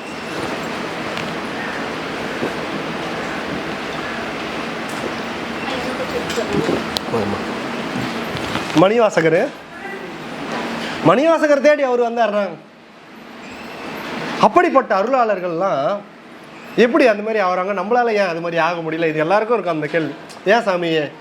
இது ஆகிறதுக்கு ஒரு நுட்பம் சொல்கிறேன், அதை பிடிச்சிக்கினீங்கன்னா போதும். அதுக்கு ஒரு உதாரணம் பண்ணால் உங்களுக்கு எளிமையாக புரியும். ஒரு கல்யாண வீடு இருந்து, ஒரு கல்யாண வீட்டில் நிறைய விருந்து, நைட்டு ஆளுங்க வருவாங்கன்னு சொல்லிட்டு பால் தயிர் எல்லாமே வகை வகையாக வாங்கி அண்டாவாக நிரப்பி வச்சுருந்தாங்க. அதில் ஒரு தயிர் அண்டா, ஒரு பெரிய அண்டா முழுக்க தயிர் இருக்குது. மறுநாள் காலையில் அந்த திருமணத்துக்கு பயன்படுத்துவதற்கு அண்டா முழுக்க தயிர் வாங்கி வச்சுருக்காங்க. அந்த மண்டபத்தில் 2 தவளை இருந்தது. தவளைன்னா தவளை இல்லை, தவளை கொட்டான், அது பேர் என்னம்மா? தவளை, தண்ணி தவளை இல்லை, தவளை கொட்டான் இருந்து 2 இருந்தது. கடுமையான பசி, ரொம்ப நாளாக எதுவும் சாப்பிடல. அந்த 2 தவளையும் பார்க்குது, தயிர் அண்டாவை பார்த்துது. டாடா, நம்மளுக்கு இதில் சாப்பிட்டா ஜென்மத்துக்கு பசி இருக்காது போல, இது அவ்வளோ இருக்க, எவ்வளோ நாளாக நம்ம பசியில் இருக்கிறோம், நம்ம இதை இன்னைக்கு சாப்பிட்ற வேண்டியதான் அப்படின்னு சொல்லிட்டு 2 தவளையும் எகிரி அந்த பசியினால அந்த இப்படி ஒன்று கிடச்சிடுச்சேன்னு சொல்லி 2 எகிரி தயிர் அண்டாவில் குச்சிது. ஒரு தவளை என்ன பண்ணுச்சு? சிவசிவா அந்த தயிரில் குதிச்ச உடனே, அடடா அற்புதமா இருக்குது தயிர், நம்ம எவ்வளோ நாள் பசிய, சுவையா என்ன சுவையா இருக்குது, அருமையா இருக்குது, அருமையா இருக்குது, அருமையா இருக்குதுன்னு குடிச்சுது. தவளை வெயிட் ஏறிச்சு. குடிக்க என்ன ஆகும்? புஷ்ஷுன்னு ஆச்சு. வெயிட் ஏறினோன்னு என்ன ஆகும்? தயிர் அண்டா உள்ள மூழ்கி இறந்து போச்சு. ரைட்டா? இன்னொரு தவளை குச்சிது. அது என்ன பண்ணுச்சுன்னா கொஞ்சம் விவரமா இருந்தது. குதிச்ச உடனே தெரிஞ்சிச்சு, நம்ம ஏதோ டேஞ்சராக விழுந்துட்டோம், முதல்ல சாப்பிடக்கூடாது, இது என்ன பண்ணணும், இங்கேருந்து எப்படி தப்பிச்சாகணும்னு பார்த்தது. தட்டுன்னு தன்னுடைய காலால் அடிச்சு தயிர்லேருந்து வெண்ணெய் திரண்டு வந்தது. அப்படி வெண்ணெயில் அப்படியே மிதந்து அந்த அண்டா முக்கில் வந்து ஏறி நின்றுச்சு. இருந்து 2 முழுங்கு குடிச்சிட்டு போயிடுது. இது யாருன்னா அருளாளர்கள். இந்த தயிர் அண்டா தான் இந்த உலகம். இந்த பிரபஞ்சத்தில் 2 நம்மளும் அது மாதிரி தான் வந்தோம், அவங்களும் அப்படி தான் வந்தாங்க. 2 பேரும் அதில் குதித்தோம். நம்ம சூப்பராக இருக்குது தயிர், அடடடடா என்ன அட்டகாசமாக கிடைக்குதுடா அப்படின்னு எவ்வளோ முடியுமோ குடிச்சு கடைசியில் இங்கே செத்து போயிடும். மாணிக்க வாசகர் இந்த அருளாளர்கள்லாம் என்ன பண்ணாங்க? டேய், நம்ம விழுந்துக்கிற இடம் ரொம்ப டேஞ்சரான இடம் பழகுது, இங்கேருந்து எப்படியா தப்பிச்சா போதும்டான்ட்டு அடின்னு இங்கேயே அடிச்சு அதுலேருந்து ஒரு வெண்ணெய் திரண்டு வருது இல்லையா, சிவஞானம். அந்த தயிர்லேருந்தே ஒரு வெண்ணெய் திரண்டு வரும். அது என்னன்னா சிவஞானம். அந்த சிவஞானத்தை பிடிச்சி அப்படியே கரையேறி வந்து, நீங்களாம் எப்படா வருவீங்க, எங்களை எப்படின்னா காப்பாத்துங்க, இரு ஒரு நூல் எழுதிக்கிறேன், அதுதான் திருவாசகம், படிச்சு பார்த்துட்டு வந்துரு.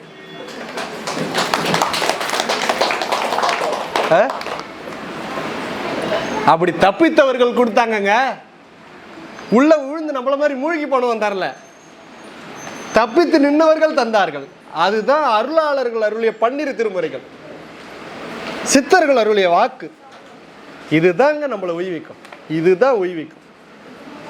1/2 மணி நேரம் சிவாய நமணி சொல்றத விட அருளாளர் அருளிய பாடல்களை பாடினா எங்கேயோ மதிப்பு எங்கேயோ, மதிப்பு எங்கேயோ. ஏமா அந்த போர்டு எடுத்துன்னு வந்துருமா, உன்னை பார்த்த உடனே எழுதி ஆகணும். சேர் எங்கே எடுத்துணும்.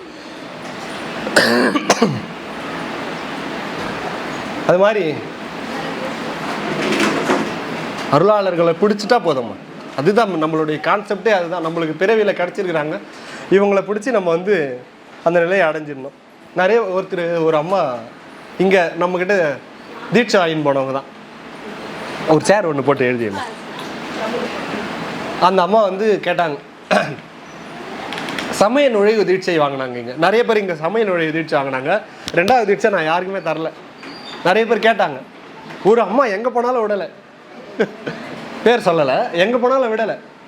ஐயா எனக்கு வயசு அதிகமாகுது, ஏன் எனக்கு 2வது தீட்சை தர மாட்டேன்றீங்க, ஏஜ் அதிகமாகுது அப்படின்னு கேட்டாங்க. ஒரு உதாரணம் சொல்கிறேன். இங்கே செம்பாக்கத்தில் இந்த அம்மாவுடைய தாத்தா, அவர் பேர் சிலம்பநாதர் மூலியம்மா. அவர் வந்து மிகப்பெரிய நம்ம பொன்னம்பல சாமி மாதிரி அவரும் நல்ல நிறைய பேருக்கு சிவஞானத்தை கொடுத்து நிறைய பேருக்கு உபதேசம் பண்ணியிருக்கிறாங்க. அப்படி அவர் வந்து தீட்சை கொடுத்த பல பேர் அந்த நிலையை அடைஞ்சிருக்கிறாங்க. செம்பாக்கத்திலே பல பேருக்கு அவர் உபதேசம் பண்ணியிருக்கிறார். அவர்கிட்ட எங்கள் உறவினரான ஒருத்தர் ஜம்புலிங்க ஆசிரியர்னு, ஜம்பு ஆச்சாரியர்னு சொல்லுவாங்க, செம்பாக்கத்தில் இருக்கவங்களுக்கு தெரியும். அவர் எங்கள் உறவினர் ஒருத்தர், ரொம்ப அதிதீவிர பக்குவர். இப்போ இல்லை, காலத்தால் சென்றுட்டார், அவர் முடிஞ்சிடுச்சு அவர் கதை. அவர் வந்து அவர்கிட்ட முதல் உபதேசம் வாங்கியிருந்தார். இது அவரே என்கிட்ட சொன்னார், அதனால சொல்கிறேன். வாங்கம்மா வாங்க உள்ள வந்துருங்க. உபதேசம் வாங்கிட்டுன்னா அது 2வது தரவே இல்லை. முதல் உபதேசம் மட்டும் கொடுத்தாரு, 2வது தீட்சை தரலை. அந்த சிலம்பநாத மோலையார் அவர் வந்து ரொம்ப சீரியஸாக படுத்துன்னு இருக்கிறார். அப்போ வந்து தாங்கிட்ட தீட்சை வாங்கினவங்களை எல்லாரையும் கூப்பிட்டார்.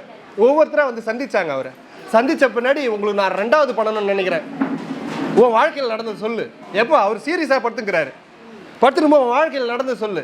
தீட்சை வாங்கின்னு போய் உனக்கு என்ன நடந்து சொல்லு, உனக்கு என்ன மாற்றம் நடந்தால் சொல்லு. ஒவ்வொருத்தரும் ஒரு அனுபவம் சொன்னாங்க. அவருக்கு எதுவும் திருப்தியால, நீ போலாம் நம்பிச்சிட்டாரு. கடைசியில் ஜம்பு ஆச்சாரை கூப்பிட்டாரு, நம்ம ஊர், நம்ம ஜம்புலிங்க ஆசிரியர். அவரே என்கிட்ட சொன்னது இது. கூப்பிட்டாரு, உனக்கு என்ன நடந்துடாடா, எனக்கு எதனா உபதேசம் பண்ணிட்டு சாமி 2வது தீட்சை கொடுத்துரு, உங்களுக்கே முடியாத இருக்கிறீங்க, எனக்கு 2வது தீட்சை கொடுத்துருன்னுங்கிறாரு. அதுக்கு அவர் சொல்லிடுறாரு, உனக்கு எதனா ஒரு அதிசயம் நடந்தா சொல்லு அப்படின்னாரு. அப்போ இதே என்கிட்ட ஜம்பு ஆச்சாரியா சொன்னார். அப்போ அவர் சொன்னார், ஒன்னே எதுவும் தோணலையே, நல்லா யோசிச்சு பாடுறா சொல்கிறா அப்படின்னாரு. ஆமாம், ஒன்று நடந்ததுன்னார். சொல்லு என்ன நடந்ததுன்னார். நான் தினசரி ஜம்புகேஸ்வரர் கோயில் போவேன், அங்கே கொஞ்சம் மனஸ்தாபம் ஆயிடுச்சு, அதனால நான் அங்கே போகிறதில்ல. நான் வந்து பொன்னம்பல சாமிகள் மடத்துக்கு மட்டும் தினசரி போயிருந்தேன். பல வருடங்களாக பொன்னம்பல சாமி மடத்துக்கு போவேன். அங்கே தீபார்த்தனைக்கு நான் தான் மணி அடிப்பேன். எது வெளியே இருக்கிற கண்டாமணி, இன்னொன்று உள்ள ஒன்று ரவுண்டாக இருக்குமே, நந்திக்கு பக்கத்துலேயே ஒரு மணி, கண்டாமணின்னு சொல்லுவாங்க, அந்த மணியை அடிப்பேன். தீபார்த்தனை ஆச்சுன்னா நான் தான் அதை அடிப்பேன். ஒரு நாள் தவறுனதில்லை. ஏன் அந்த மணியை நான் எடுத்தேன்னா, வெளி மணி அடிச்சா உள்ள தீபார்த்தனை வருது, சாமி பார்க்க முடியாது. இந்த கண்டாமணி அடிச்சா அப்படி எட்டி பார்த்துன்னு நான் வந்து அவர் தரிசன மணி அடிப்பேன். இன்னொரு விஷயம் என்னன்னா, நான் எப்போ மணி அடித்தாலும் பஞ்சாட்சரம் சொல்லுவேன், நீங்கள் சொன்ன உபதேசத்தை சொல்லுவேன். ஒரு நாள் என்ன ஆகி போச்சு, அந்த காலத்தில் அந்த கண்டாமணி ஃபிக்ஸ் பண்ணது எப்படின்னா, நம்ம மடத்தில் 2 ராடுக்கு நடுவில் ஒரு கொம்பு, அந்த கொம்பில் வந்து அந்த கண்டாமணி தொங்கும். அப்படி அந்த காலத்தில் நம்ம தாத்தாலாம் சித்தியான உடனே, இளையவர் சித்தியான உடனே அது மாதிரி இருந்துருது. ஒரு ஆப்பு மாதிரி இருக்கும், அதில் நடுவில் தொங்கும். இப்போ இவர் கண்டாமணியை அடிக்கும்போது பஞ்சாட்சரம் சொல்லி அடிக்கிறாரு. பெருமா கோயிலுக்கு ஒரு அண்ணன் தொண்டு செய்வார் பாருங்க, பிரபாகரன், செம்பாக்கத்தில் பிரபாகரனுடைய அப்பா, அவர் பேர் என்னது, ஜெயராம் நாயுடா, வரத நாயுடுன்றவர், அவரும் மடத்துக்கு வருவாங்க. இவங்களாம் ஒரு டீமாக கோயிலுக்கு போவாங்க. இவர் பஞ்சாட்சரம் சொல்லி மணி அடிச்சுட்டு அந்த தாத்தா தீபார்த்தனை வரத பார்த்துன்னு இருக்கிறாரு, மணி அடிச்சுன்னு இருக்கிறார். என்ன ஆகுது, இவர் அடித்த வேகத்தில் அந்த அந்த கண்டாமணி தொங்குற அந்த ஆப்பு இருக்குது இல்லையா, நடுவில் இருக்கிற அந்த கட்டை, அது பறந்து வந்து நொண்டிசாமி இருக்குது, வெளியே ஒரு சமாதி இருக்குது. அவர் பக்கத்தில் வந்து அந்த பழனிசாமி சிவசிவம், அவராண்ட வந்து அந்த கட்டை துண்டு வந்து விழுந்துருச்சு. இவர் தெரியாமே அங்கே தீபார்த்தனை பார்த்துன்னே பஞ்சாட்சரம் சொல்லி அடிச்சுன்னு இருக்கிறார். வரத நாயுடு பார்த்து அலறி, என்னடா இது இங்கே வந்து விழுது, ஐயோ ஜம்புலிங்கம் காலில் விழுந்துருமோன்னு அதை எடுத்துகிட்டு வந்து அதை ஃபிக்ஸ் பண்ணிக்கிறார். அது வரலும் அப்படி அந்த இடத்துல நின்று தான் மணி அடிச்சுட்டு முடிச்சு தீவார்த்தனை முடிச்ச உடனே சொன்ன பின்னாடி தான் அவருக்கு தெரியுது இது அவ்வளோ நேரம். டேய் உன் காலில் வேலையாடா, என்னடா சொல்கிறேன், நான் பார்த்து தீவார்த்தனை எதனா பார்த்துருந்தேன், நான் என்னடா பண்ணேன், நான் பஞ்சாட்சர் சொல்லி மணி அடிச்சிருந்தேன், அந்த ஆப்பே பறந்து வந்து இங்கே விழுந்துருந்துரா, அது எப்படி நின்றுதே தெரில, நான் எடுத்துன்னு வந்து இப்போ ஃபிக்ஸ் பண்ணேன், அது வரலும் அப்படியே அந்த இடத்துல நிற்குதுரா அதுன்னாரு. இது நம்ம பொன்னம்பல சுவாமி மடத்தில் நடந்த அதிசயம். இதை வந்து அவர்கிட்ட சொல்லிடுறாரு, நீ தாண்டா தகுதியானால உனக்கு 2வது உபதேசம் இப்போ சொல்கிறேங்க கூப்பிட்டு இறக்குற தருவாயில் பேர் நம்ம உங்கள் தாத்தா பேர் சிலம்பநாத முதலியார் 2வது உபதேசம் கொடுத்துட்டு போனார். 2வது உபதேசம் வாங்கணும்னா முதல் உபதேசம் எல்லாருக்கும் தரலாம். திருநீர் அணிந்து யார் ருத்ராட்சம் தரிக்கிறார்களோ எல்லாருக்கும் சைவ சமய நுழைவு தீட்சை கொடுக்கலாம். ஆனால் 2வது போகிறது என்பது அதுக்கு அவ்வளோ பக்குவம் வேணும். எடுத்து வச்சிட்டியாமா, இப்படி நிமித்தி வைமா, அதில் பேனா எடுத்துன்னு வந்துடுறேன் ஒன்று. ஏன் 2வது உபதேசத்துக்கு அவ்வளோ நுட்பன்றதை நான் உங்களுக்கு வார்த்தையால் சொன்னால் எழுதி சொன்னால் உங்களுக்கு புரியும். அதுவுமே தெரிஞ்சுக்கணும். ஏன்னா அது எல்லாத்தையும் ரகசியமாக வச்சு ஒன்றும் இல்லை, காலங்காலமாக இருந்தாங்க. நான் இதில் ஒரு நுட்பம் சொல்ல போகிறேன், அதுக்கு தான் இதை எழுதிருக்கிறேன். என்ன போட்டாலும் தீட்சை கொடுத்தா தான் கணக்கு, அப்படி எடுத்த கணக்கு இல்லை. இருந்தாலும் நான் ஒரு விஷயம் சொல்லணும். இதில்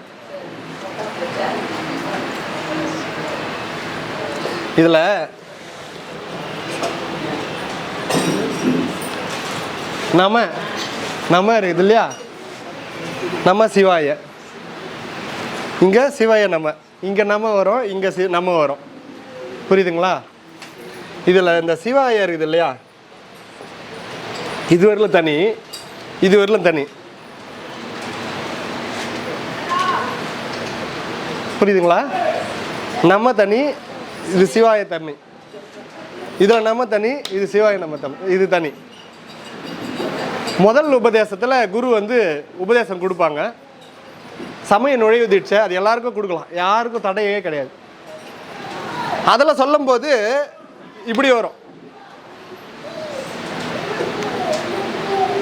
இதில் வந்து ஒரு நுட்பம் இருக்குது. என்ன நுட்பம்னா,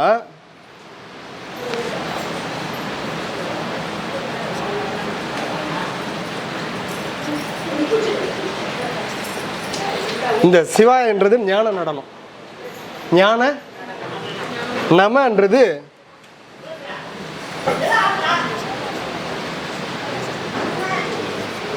நம்மன்றது ஊன நடனம், நம்மன்றது ஊன நடனம், சிவா என்றது ஞான நடனம். இதில் வந்து இது வந்து ஞான நடனம் ஆயிடும். எது இதில் இது வந்து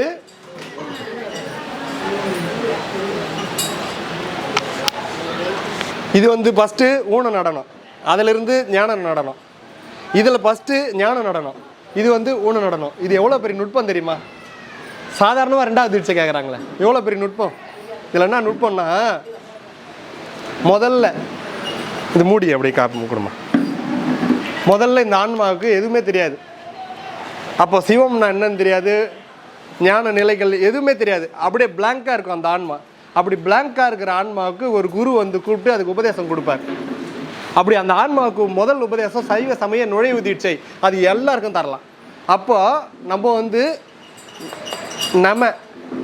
நம்ம இதில் இருக்கிறோம், எதில் ஊன நடனத்தில் இருக்கிறோம். நம்மளுக்கு வந்து ஒரு குரு வந்து முதல் உபதேசம் கொடுத்த பின்னாடி ஊன நடனத்திலிருந்து உன்னை ஞான நடனத்துக்கு கொண்டு போவார்,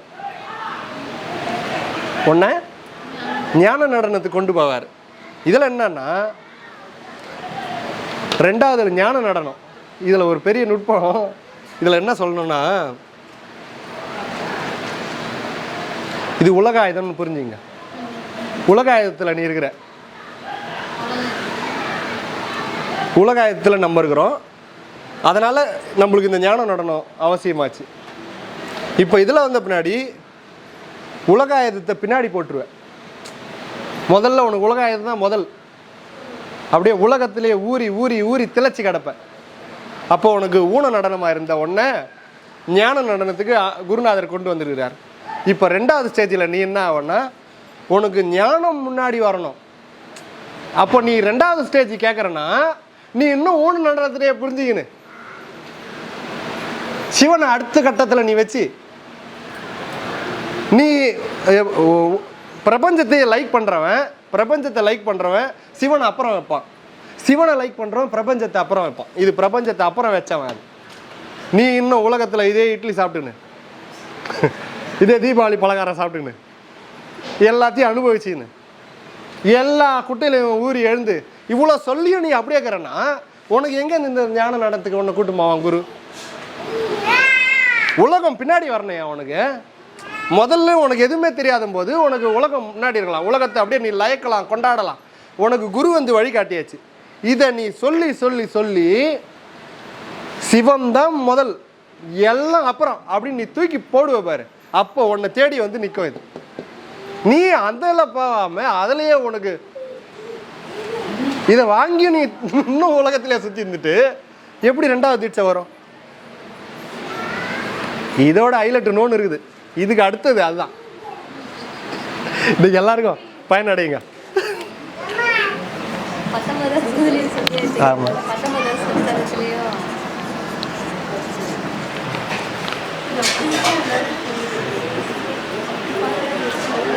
தூள பஞ்சாட்சரம், சூக்கும பஞ்சாட்சரம், அதிசூக்கும பஞ்சாட்சரம். அதிசூக்குமம், அதிசூக்குமம் மாணிக்க வாசகருக்கு சிவபெருமான் கொடுத்தது. கடைசியா போதகுரு வந்து தருவார்.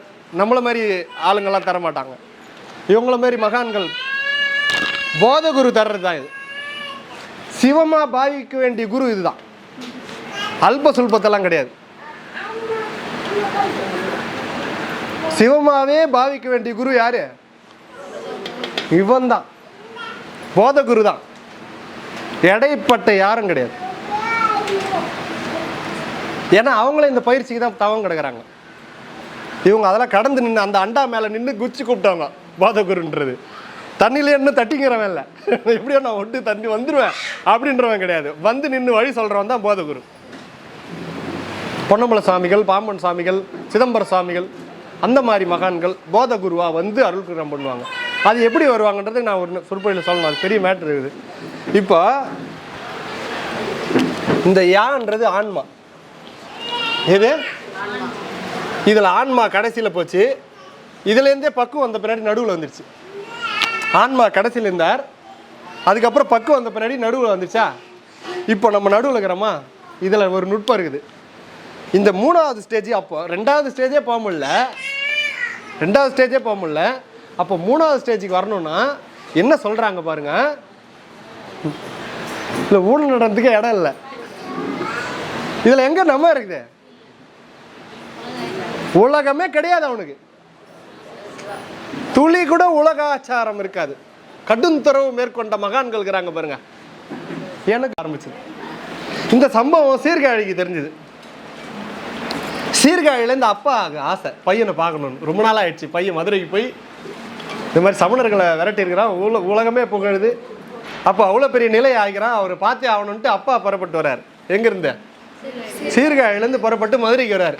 பையனை நேராக பார்க்க போல, நேராக சொக்கநாதர் கோயில், மதுரை மீனாட்சி அம்மா கோயில் போயிட்டு உள்ளே போய் தரிசனம் பண்ணுறாரு. பார்த்து அவ்வளோ ஆனந்தப்படுறாரு. என்னன்னு, நான் சாமி அம்பாவை பார்த்துல இவ்வளோ எளிமையாக எல்லாரும் வந்து வணங்கிட்டு போகிறாங்களே, அது எல்லாத்துக்கும் எங்கள் பையன் தானே காரணம். கோயிலையே மூடி வச்சுருந்தாங்களே, இன்னைக்கு திறந்து இத்தனை அன்பர்கள் சொக்கநாதரையும் மீனாட்சி அம்மையை வழிபட்டு ஆனந்தமாக இங்கே வந்து தரிசனம் பண்ணிட்டு போகிறாங்களே, ஆஹா ஆஹா எவ்வளோ பெரிய பேரு பெற்றேன், என் மகன் எவ்வளோ பெரிய காரியத்தை செய்திருக்கிறான் அப்படின்னு ரொம்ப சந்தோஷப்பட்டு அங்கேயே இருந்துட்டு பையனை பார்க்கறதுக்கு வர்றாரு. அப்போ ஞான சம்பந்தர் எங்க இருக்கிறாருன்னா அந்த மடத்தில் இருக்கிறார். மதுரையில் அந்த ஆதீனம் இருக்குது, இன்னும் இருக்குது. ஞான சம்பந்தர் ஆதீனம் இன்னும் இருக்குது. அவர் இருந்த மடத்துக்கு போறார். அப்பா வெளியே 2 பேர் மடக்கிட்டான். ஒருப்பா நான் பையனை பார்க்க வந்துருக்கிறேன்னாரு. 1 நிமிஷம் இங்கே இருங்க, நான் போய் ஐயா கேட்டு வரேன் அப்படின்ட்டு உள்ளே போயிட்டு சம்பந்தர்கிட்ட சொல்கிறாங்க, ஐயா அப்பா வந்துருக்கிறாரு, உள்ளே விடலாமான்னு. வர சொல்லு அப்படின்றார். ஏங்க சம்பந்தரை பார்க்க போகிறதுக்கு அவங்க அப்பா பர்மிஷன் கேட்டுன்னு உள்ளே வர்றதாகுது. ஆனால் ஒரு அடியார் போய் தான் நேராக போகலாம். ஒரு அடியார் போய் அவர் தரிசனம் பண்ணணும்னா நேரடியாக விடுவார். ஆனால் ஒரு அப்பான்ற ஸ்தானத்தில் ஒருத்தர் வந்ததுனால அவர் பர்மிஷன் கொடுத்தா தான் உள்ளே வர முடியும். 3 வயசுல ஞானம் அடைஞ்சு ஞான சம்பந்த பெருமான் 3 வயசுல வீட்டை விட்டு வெளியே இட்டுன்னு வந்து அவரை குளிப்பாட்டினாங்க. குளிப்பாக்கிடும் பொழுதுன்னு ஞானப்பால் உண்டு கிளம்புற எல்லாருக்கும் தெரியும். முடிச்சு அதோட வீட்டுக்கு போல அவர் அத்தோட மடத்துக்கு வந்தவர் தான். எல்லாரும் அதுக்கப்புறம் வீட்டுக்கு போய் வாழ்ந்தாரு நினைச்சுக்கிறீங்களா? அதோட முடிஞ்சது இல்லறம்.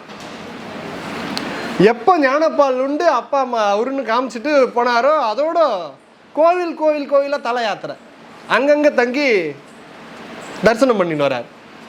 அவங்க அப்பாவே இது மாதிரி எதனா தான் வந்து பார்த்துட்டு போவாங்க அப்பா அம்மா. அத்தோட திறந்தார். இதை கேட்குறாங்களே எப்படி? சிவத்தை தரிசித்த முன்னாடி பெற்றவங்களே தூக்கி வச்சிட்டாரு. எத்தனை பேர் விட முடியும்? ஏன் நம்மளுக்கு சாமி அனுகிரகம் பண்ணுவார்? எதை விட்ட ஒன்று ஒன்றா கேட்கணும் இல்லையா? இன்னும் எல்லாத்தையும் தூக்கி மேலே போட்டுருந்தா அதோட வந்தாரா?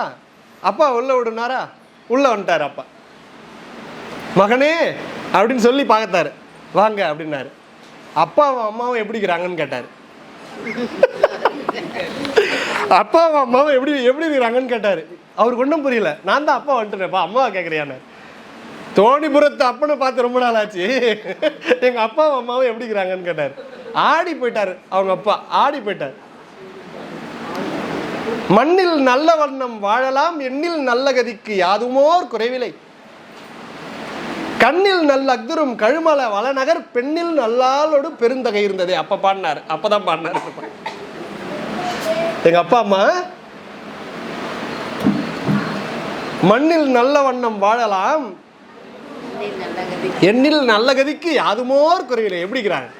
நீ எப்படிறாங்கிற? நான் இருக்கிறேன், எனக்கு யாதுமோர் குறையில்லை. கண்ணில் நல்ல அக்துரும் கழுமல வளநகர். எது?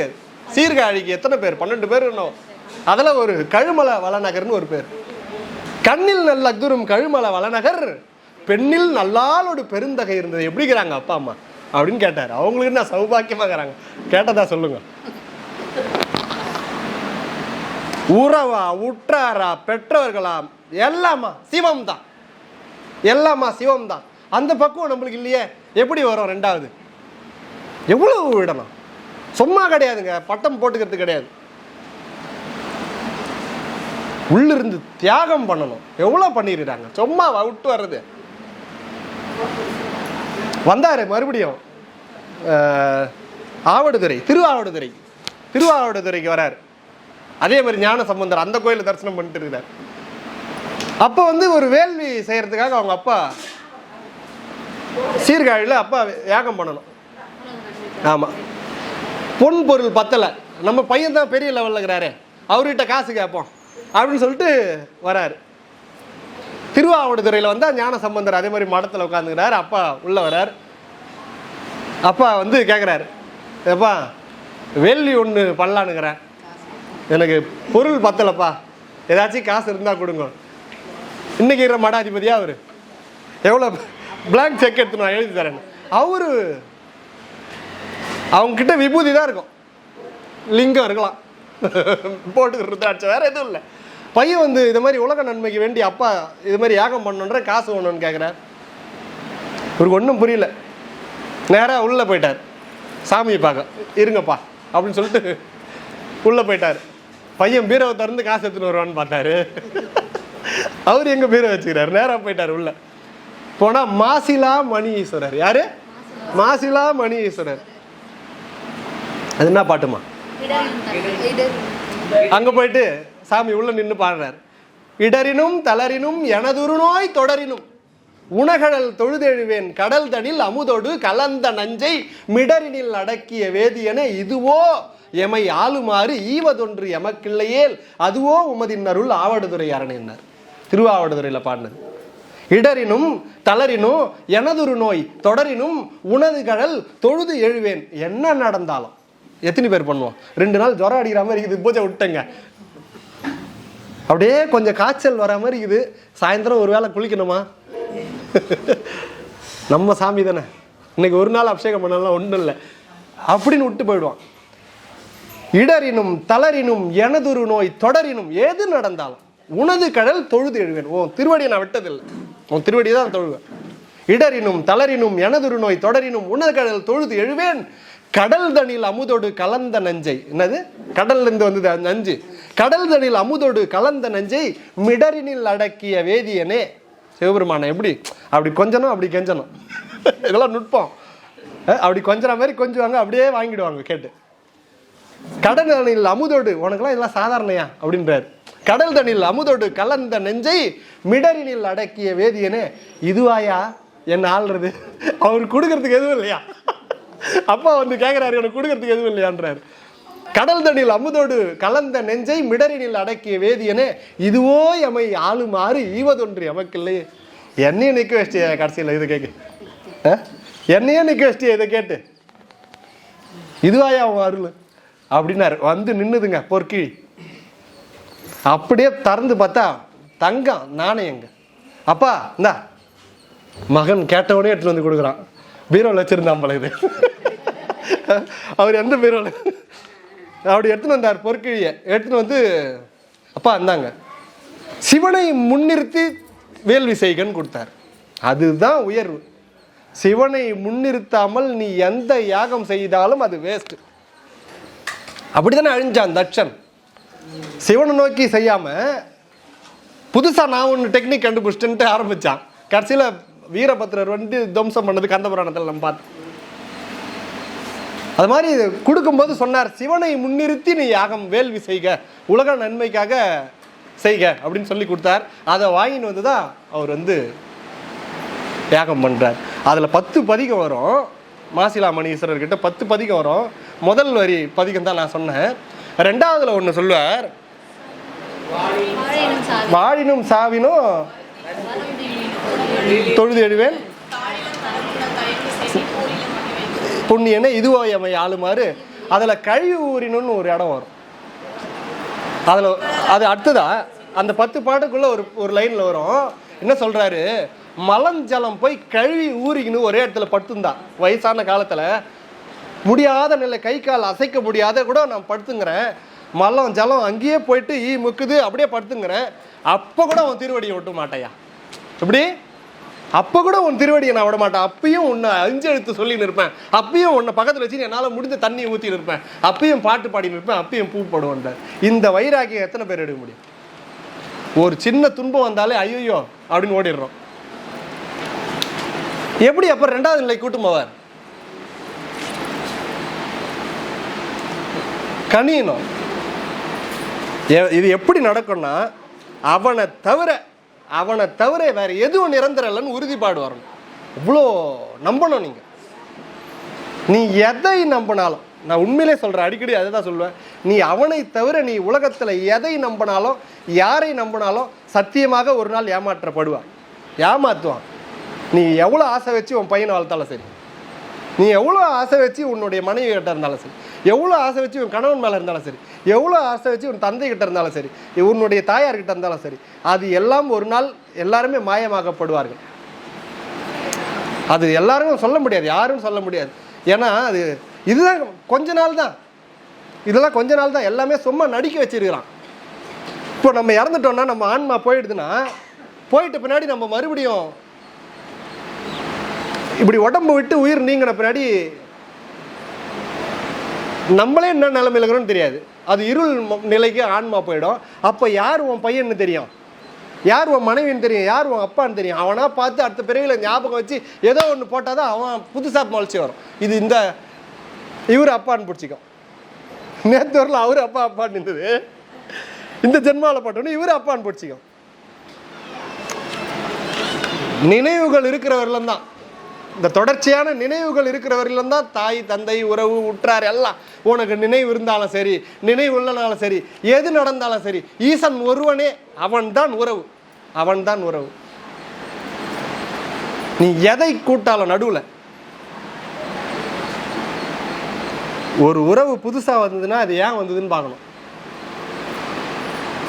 ஒரு கட்டு நம்ம மேல எக்ஸ்ட்ரா போட்டுக்கிறான், அது போன வாரம் வரவா, யார் அது, அப்படியே பேரவானா, ரைட். எதனால சாமி நம்மளுக்கு இதை கொடுத்தார்? என்னைக்குன்னா யாருன்னா யோசிச்சிருக்குமா? இந்த ஆன்மா எதனால என்கிட்ட எடுத்துன்னு வந்து விட்டார்? எனக்கு எதனால இந்த பையனை குழந்தையா கொடுத்துருக்கிறார்? எதனால இவங்களை எனக்கு மனைவியா கொடுத்துக்கிறார்? எதனால இவங்களை அனுப்பியிருக்கிறார்? இது எதனால யாருன்னா சிந்திச்சிருக்குமா? அதெல்லாம் என்னன்னு தெரிய போகுது. எல்லாமே சாமி போடுற மாயாஜாலம். அப்ப இதெல்லாம் நாங்க பொய்யா? சத்தியம் பொய். ஆனா நம்மளை வச்சு நாடகம் நடிச்சுன்னுறான். உனக்கு விட்ட வேலையை நீ செய், அன்பு காட்டு. அதுதான் அன்பும் சிவமும் இரண்டென்பார் அறிவிலார், அன்பே சிவமாவதை யாரும் அறிகளார், அன்பே சிவமானதை அறிந்த பின் அன்பே சிவமாய் அமர்ந்திருப்பாரு. எல்லா உயிரிடத்தையும் அன்பு செலுத்து. மனைவி கிட்ட அன்பு செலுத்து, கணவன்கிட்ட அன்பு செலுத்து, குழந்தைங்கிட்ட அன்பு செலுத்து. உன்னை நம்பி ஒரு ஆன்மாவை ஒப்படைச்சிக்கிறார், அதை நீ கடை தட்டணும். உண்மைதான், அது எல்லாத்தையும் பாரு. ஆனால் எதை பார்த்தாலும் இந்த கையில் சிவனை பிடி. 2 கையும் குழந்தைகிட்டே பிடிச்சின்னு இருக்காது, 2 கையும் பெற்றவங்ககிட்டே பிடிச்சிருக்காது, 2 கையும் மனைவிக்கிட்டே பிடிச்சிருக்காது, 2 கையும் எல்லார்கிட்டையும் பிடிச்சிருக்காது. ஒரு கை ஈசனுக்கு, ஒரு கை நம்மளுக்கு நம்பி கொடுத்துக்கிறான், அவங்கள பிடிச்சின்னு எல்லாரையும் பிடிச்சின்னு போயினேரு. ஒரு நாள் இதெல்லாம் கிழலாம், எல்லாம் கிழலாம், எல்லாம் எதுவும் நிறந்திருக்காது. எல்லாம் கிழந்த பின்னாடி அப்போ நீ 2 கையை சேர்த்து அவரை பிடிச்சி தூக்கிடுவான். மேலேன்னு சிரிப்பான், என்னடா அழுவுறியா? ரைட்டு, அழுவுறான் போல இது பார்ப்பா, அவன் இறந்துட்டதுக்கு. அடடே, ஏன்னா இவர் போக மாட்டார் போல, இது அழுகுறான்டா, அவன் சிரிச்சும் கிடப்பாரான். எவ்வளோ இருக்குதுமா அதெல்லாம். இன்னும் பக்குவம் வரும்போது புரியும், இன்னும் அதை நோக்கி போகும்போது உங்களுக்கு இதனுடைய என்னடா எப்படி சொல்கிறாருன்னு நினைப்பீங்க. அது இன்னும் பக்குவம் வந்து தெளிவாகும்போது அத்தனையும் சத்தியன்றது விளங்கும். அந்த அளவுக்கு நம்ம அடியார்கள் போய் அவர்கிட்ட இது பண்ணிடுறாங்க. நேரம் என்னம்மா? இன்னும் ஒரு சிவ பூஜைக்கு நேரம் ஆயிடுச்சா? ஃபோனில் டைம் என்னம்மா? இதுக்கு என்ன சரியான நேரம் தானே? ஓகேம்மா. அது மாதிரி ஞான சம்பந்தர் நம்ம இதுக்கு வந்தார் பார்த்தீங்களா, மயிலாப்பூருக்கு அபாலேஸ்வரத்துக்கு வராரு. வந்த பின்னாடி நேராக சாமியை பார்க்க போயிடல, எல்லாருக்கும் தெரியும். சிவநேச செட்டியார் முகத்தில் ஒரு வாட்டம் இருந்தது. ஏன் இவர்கிட்ட இப்படி வாட்டமாக இருக்கிறாருன்னு கேட்கும்போது சொன்னாங்க, இது மாதிரி கபாலீஸ்வரத்துக்கு இந்த இவருடைய பொண்ணு இருந்தது ஒன்று, தினசரி பூ பறித்து எடுத்து போய் சிவனுக்கு கொடுக்கும். அந்த பொண்ணு வந்து அரவம் திண்டியாக இருந்தது, அது போனதுலேருந்தே இவர் வாடிட்டார் அப்படின்னாங்க. ஒரு சிவனடியாருக்கு இப்படி ஆகணும், எங்கே கொண்டு வாங்க, இதே மாதிரி அஸ்தியை வச்சுக்கிறாங்க, எடுத்துன்னு வாங்கினாரு. எடுத்துன்னு வந்து வச்ச பின்னாடி இவர் வந்து பாடுறார். அவர் வந்து பாடும்போது சிவனை வந்து பாடல, பூம்பாவை குறித்து பாடுவார். மட்டிட்ட புன்னை மடநல்லார் மாமையிலே கட்டிட்டல் கொண்டான் கபாலி சிரமம் வந்தால் அட்டிட்டல் காணாதே போதியோ. கபாலி பேர் வருதா இதில்? 10 வரியும் பூம்பாவை பூம்பாவைன்றாரு. இதில் பூம்பாவை ஆன்மா இங்கே இல்லை, அது போய் 6 வருஷம் மேலே ஆயிடுச்சு. எதிரில் சிவநேச செட்டியா இருக்கிறாரு, கபாலிக்குது. குடுவையில் என்ன இருக்குது? எலும்பும் சாம்பலும் தான் இருக்குது. எலும்பு சாம்பலில் உயிர் இருக்கா? கிடையாது. ஆனால் அந்த தொட்டியை பார்த்து பூம்பாவை பூம்பாவைன்றார். பூம்பாவை போய் எவ்வளோ காலம் ஆகுது? 6 வருஷம் மேலே ஆகிப்போச்சு, 6-7 வருஷம் மேலே அந்த ஆன்மா போயிடுச்சு. இப்போ அந்த இடத்துல அந்த ஆன்மாவும் இல்லை. ஆனால் இவர் ஒவ்வொன்று சொல்லும் போதும் பூம்பாவாய் பூம்பாவாய் பூம்பாவாய்ன்றார். 12வது பாட்டுக்கு எழுந்து வந்து நிற்குது. அந்த ஆன்மாவே அங்கே இல்லை, ஆனால் இவர் சொன்னதெல்லாம் அந்த பூம்பாவை நோக்கி சொல்கிறார். இது எப்படிங்க? இது கபாலி குறிப்பிட்டால் கூட ஒரு நியாயம், கபாலியே சொல்ல சிவநேச செட்டியார் சொன்னால் ஒரு நியாயம். ஒன்றுத்துக்கும் இல்லாத அந்த அஸ்தியம் எலும்புத்துக்கு அவர் பேரிட்டு அழைக்கிறாரு அப்படின்னு அந்த இடத்துல பார்க்கும்போது ஒரு ஆகமம் வந்து குறிப்பிடுது. நம்ம யாருன்னா இறந்துட்டாங்கன்னா எடுத்து போய் சுடலையில் வச்சு எரிச்சிட்ட பின்னாடி மறுநாள் பால் அபிஷேகம் பண்ணணும், பால் பண்ணுவோம்ல, அவருடைய அந்த அஸ்தி எலும்பு அதெல்லாம் எடுத்து வச்சு தண்ணி ஊற்றி கழுவிட்டு பாலை ஊற்றி அபிஷேகம் பண்ணி அதை ஏதோ புண்ணிய ஸ்தலத்துலேயோ, அதான் அந்த கடலோ கங்காவோ யமுனாவோ இல்லை கடல்லையோ எடுத்து போயிட்டு அந்த அஸ்தியை கரைக்கிற ஐதீகம் வருது. அந்த ஆன்மா அந்த எலும்புலையோ அஸ்திலையோ கிடையாது, அது உடல், அவள் தான் முடிஞ்சிடுச்சு, அதுக்கு வேலை முடிஞ்சுது, பூத உடல் முடிஞ்சு போச்சு. இப்போ ஆன்மா தனியாக எங்கேயோ போயிடுச்சு. ஆனால் இந்த அஸ்திக்கு நம்ம வழிபடுறோமே, இது சாஸ்திரத்தில் சொல்லி இதெல்லாம் உண்டு. ஏன்னா உடலால் தான் உயிரை நீ உணர்ந்த, இப்போ அது உயிர் வேறு ஆயிடுச்சு, உடல் வேறு ஆயிடுச்சு. இப்போ இந்த உடலுக்கு நீ சொன்னீங்கன்னா அது உயிருக்கு போய் சேரும்னு நம்ம ஆகமம் ஒன்று குறிப்பிடுது. அந்த எலும்பை நீ வணங்கினேன்னா அந்த நம்ம பால் ஊற்றி கழுவி எடுத்து போயிட்டு விடுறோன்னா அது அந்த புண்ணிய சேர்த்த இதில் நதியில் நீ கலக்கும் போது அந்த உயிருக்கு அதை புண்ணியத்தை அது தரும் அப்படின்றது நம்ம ஆகமத்தில் உண்டு. அந்த நுட்பத்தை எடுத்து இவர் வச்சு பாடுறாருங்க. இப்போ இந்த அஸ்தியை எலும்பி முன்னாடி அவர் வந்து பூம்பாவை இல்லை, அது 6 வருஷம் மேலே ஆயிடுச்சு, அந்த பொண்ணு ஆத்மாவே இங்கே இல்லை. ஆனால் இது அஸ்தியை அவர் இருப்பதாக பாவித்து அந்த பாடலை பாடி முடித்த உடனே அந்த அஸ்தியிலேருந்து எழுந்து வந்து அந்த பொண்ணு வந்து நிற்குது. 7 கண்டத்தில் எவனும் செய்யாதது, யாரும் செய்யாதது. இறந்தவர்கள் எழுப்பியிருக்கிறார்கள், மகான்கள் செய்துக்கிறாங்க. ஆனால் அந்த உடம்பு அப்போ தான் போயிருக்கோம், அப்படியே இறைவனுடைய ஆற்றல் கொடுத்து அப்படியே எழுப்பிடுவாங்க. இறந்து 7-8 வருஷம் ஆகுது, அதனுடைய அஸ்தி மட்டும்தான் இருந்தது. அதை வச்சு ஒரு ஆள் எழுப்புறாருன்னா நம்மளுடைய மகான்களுடைய நம்ம அடியார்களுடைய பெருமை பாருங்கள் எவ்வளோ பெருசு. மறுபடியும் நம்ம அதை பற்றி சிந்திப்போம். 12 மணி சிவ பூஜையை தொடர்ந்து அடியார்கள் அனைவரும் 12 மணி சிவ பூஜையை இந்த லிங்கம் எடுத்துன்னு வரோம். எல்லாரும் அவர்களுடைய திருக்கலத்தால் அபிஷேகம் பண்ணுங்க. ஏகம்பத்துரை எந்தாய் போற்றி, வெற்றிவேல் முருகனுக்கு. அன்பர்களே, நாம் 12 மணி வரை ஒரு பகுதி நிறைவு செய்து இப்போ சிவ பூஜை நடந்து கொண்டிருக்கிறது. அதனைத் தொடர்ந்து இன்னும் ஒரு அரை மணி நேரம் நம்ம சிவசிந்தனையிலே ஈடுபடுவோம். இந்த தருணம்லாம் கிடைக்காது. இந்த உலகத்தில் எதை வேணாலும் சம்பாரிச்சிடலாம். சிவங்கிட்டேருந்து அருள் சம்பாதிக்கிறது ரொம்ப கடினம். பொன் பொருள் எதை கேட்டாலும் சாமி கொடுப்பார், ஆனால் அருள் கேட்டால் கதவு சாத்திப்பார். அது ரொம்ப கஷ்டம். சாமி கிட்ட பொன் பொருள் வேணும்னா 2 கண்ணீர் சிந்தனைனா கொடுத்துருவார். போன 25வது சத்சங்கத்தில் அடியன் அந்த பாடல் கூட சொன்னேன். பொன் பொருள் வேணும்னா என்ன பண்ணார் சுந்தரமூர்த்தி சுவாமிகள். சுந்தரமூர்த்தி சுவாமிகள் திருவாரூர் போயிருந்தாங்க. முதுகுன்றம் பழமலைநாதர் உள்ள ஆலயம் திருமுதுகுன்றம், விருதாசலம் போயிருந்தார். விருதுகேச பெருமானை பார்த்து பாடி பொன் பொருள் கேட்டு வாங்கினதை நான் போன சத்சங்கத்தில் குறிப்பிட்டேன். அது மாதிரி பஞ்சியிட புட்டில் கீருமோ பனீர் அருள் முஞ்சியிடை சங்கமார்க்கும் முதுகுன்றம் அமர்ந்தீரே அப்படின்னு சொல்லி திருமுதுகுன்றம் பெருமானை சுந்தரமூர்த்தி சுவாமிகள் பாடினார். இந்த பாட்டு பாடினது தான் தாமரம். 12,000 பொன் கொடுத்தார். கிட்டத்தட்ட வெயிட் போட்டு பார்த்தா 998 கிலோ, 1 டன் தங்கத்தை வாரி கொடுத்த சாமி நம்ம சாமி. அது மாதிரி பொன் பொருள் கேட்டால் சாமி அள்ளி கொடுத்துருவார். அருள்னு போனீங்கன்னா கது சாத்திப்பார். அப்படி எப்படியாவது அந்த அருளை வாங்கணும்னா இந்த மாதிரி செலவை போடணும். எந்த செலவை? ஆன்ம செலவை. இப்போ நம்ம போட்டிருக்கிறதெல்லாம் ஆன்ம செலவை. வேள்வி இல்லை, யாகம் இல்லை, உற்சவம் இல்லை, பிரம்மோற்சவம் இல்லை, ஞானம் பட்டறை. ஞானம் செய்யப்படுகிறது. உள்ள படிந்துள்ள ஆன்மாவை படிந்துள்ள அந்த குற்றங்களை நீக்கக்கூடிய வேலை இது. அனைத்தை காட்டிலும் மிக உயர்வான வேலை இது. கிடைக்கிறது கஷ்டம்.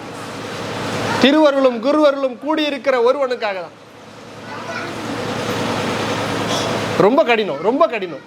நான் இந்த இடத்துல பண்ணுறதுனால சொல்லலை, நீங்கள் எங்கே வேணாலும் எந்த ஊரில் வேணாலும் இந்த சத்சங்கம்ன்றது ரொம்ப கடினம், ரொம்ப கடினம். கிடைக்காது. மீதி எல்லாம் கிடைச்சிடும். உழவாரம் கிடைக்கும், சிவபூஜை கிடைக்கும், திருவாசகம் கிடைக்கும், எல்லாம் கிடைக்கும். இந்த ஆன்மாவை செலவை செய்கின்ற வேலை என்பது ரொம்ப கடினம், ரொம்ப கடினம். கோவில்லையே கூட சொற்பொழிவு ஏற்பாடு பண்ணுறது எதுக்கு? அப்படியாவது 2 பேர் கேட்பானு. ஆனால் அங்கே இருந்துட்டு கொஞ்ச நேரம் சுண்டல் பார்த்துட்டு போயிடுவாங்க. அந்த ஆன்மாவை போய் சேரும் விஷயம். இப்போ வேலை செய்யலாம் கூட வாங்கி வச்சிங்கன்னா அது என்னைக்காவது உதவும். கண்டிப்பாக தூய்மையாக்கக்கூடிய ஒரே, உடனடியாக உள்ள இருக்கிற அழுக்கை எடுக்கக்கூடிய ஒரே யுக்தி இந்த சத்சங்கம் தான். ஆத்மாவை படிந்துள்ள அழுக்கை எடுக்கக்கூடிய உடனடியாக இமிடியேட்டாக ஐசியு பொறுமையாக இருந்து மருத்துவம் செய்யறதில்லை. இமிடியேட்டாக உடனுக்குடனாக மருத்துவம் நடைபெறுற வேலை எதுன்னா சத்சங்கம். இது உடனடியாக ஃபாஸ்ட் அண்ட் ஃபாஸ்ட்டாக செய்திடும். நேராக போய் உள்ள தொடும், அந்த வேலையை செய்திடும். தூய்மை. நாளையிலேருந்து புது மனுஷன், நாளையிலேருந்து புது மனுஷன். அடுத்த நொடி புது நடவடிக்கை, உட பாவனை எல்லாம் மாற ஆரம்பிச்சிடும். ஓ, உலகாயுதம் இப்படி பழகுது, ஓ இதுதான் நிரந்தரம் அப்படின்னு ஆன்மா அறிவித்தால் அறியும். சாமி அதுதான் நம்மளுக்கு சூக்கமாக வச்சிருக்கிறார். ஆன்மாவை கொண்டு போய் அதை அறிவிக்கணும். அறிவிச்சிட்டா பிடிச்சிக்கும். ஆனால் அறிவித்த பின்னாடி என்ன பண்ணணும்? நம்ம வேலைன்னா அறிவித்ததன் பிரகாரம் அது போய் சேரும். உடனே மறுபடியும் அது நோட்டு அது ஓடக்கூடிய இயல்பு. அதை எப்பயும் ஓட விடாது, அதை நிலை நிறுத்துறது நம்ம கிட்ட இருக்குது. இது குரு அருள்னாலும் திருவருள்னாலும் இப்போ நடந்துருமா, வந்து சேர்ந்துடும், விஷயம் கிடைச்சிரும். ஆனால் அதை கண்டினியூ பண்ணுறதுன்றதுன்னு வச்சிங்களேன், அதை நீங்கள் லைஃபுக்கு கொண்டு வர்றதுக்கு அது நம்ம கையில் இருக்குது முயற்சி. விஷயம் கொடுத்துட்டார் சாமி, அந்த விஷயத்தை பயன்படுத்தி நீங்கள் தூய்மையை அடைந்து கொள்வது என்பது நம்ம அவரவர்கள் தனிப்பட்ட ஆன்மா கிட்ட இருக்குது. விடவே கூடாது. இதை வேலை வாங்கிக்கினே இருக்கணும். கொஞ்சம் விட்டிங்கன்னா ஓடி போயிடும். இதுக்கிட்ட அவ்வளோ மோசமான சோம்பேறி அது. அதை வேலை வாங்கிக்கினே இருக்கணும். நம்ம தான் கடினமாக உழைச்சாச்சே, ஒரு ஞாயிற்றுக்கிழமை ரெஸ்ட் எடுத்துக்கலாம்னா புரிஞ்சு போச்சு, திங்கக்கிழமை எழுந்துக்கவே முடியாது ஒன்றால்.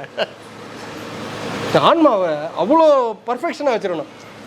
பாடினார் திருவாசகம், பாடினார், முடிஞ்சுதா அப்பா முடிஞ்சிச்சுப்பா, ரெஸ்ட் எடு, ஓடிட்டோம். பாடியாச்சா போட்டு கேளு, இல்லை அவர் பாடுறாரே கேளு, முடிஞ்சுதா சிவபூஜை ஆரம்பி, அது முடிஞ்சுதா ரைட்டு, எதனா ஞான கருத்துக்கள் கேளு. இப்படி அதுலேயே டச்சிங்லேயே இருக்கணும். அதை கொஞ்சம் இன்றைக்கி ஞாயிற்றுக்கிழமை தான் நம்ம கொஞ்சம் பொறுமையாக பார்த்துக்கலான்னு போச்சு, இட்டு போயிடும். 12 மாதம் பின்னாடி இட்டு போய் விட்டுரும். அந்த 12 மாதம் கழிச்சு அந்த நிலையை வர்றதுக்கே ரொம்ப நாள் ஆகிடும். ஆன்மாவுக்கு சாமி வழி காமிச்சிட்டாரு. இதை மாதிரி இது ரொம்ப நுட்பமான விஷயம், கவனிக்கணும். சத்சங்கன்றது அந்த ஆன்மாக்கள் இயங்கி கொண்டிருக்கிற விஷயத்துக்கு கிடைச்சிடும். சாமி கொடுத்துட்டார் பெருங்கருணினால, விஷயம் கிடைச்சிடுச்சு. இந்த விஷயத்தை வச்சு நீ காப்பாற்றிக்கிறது உங்கள் கையில் இருக்குது.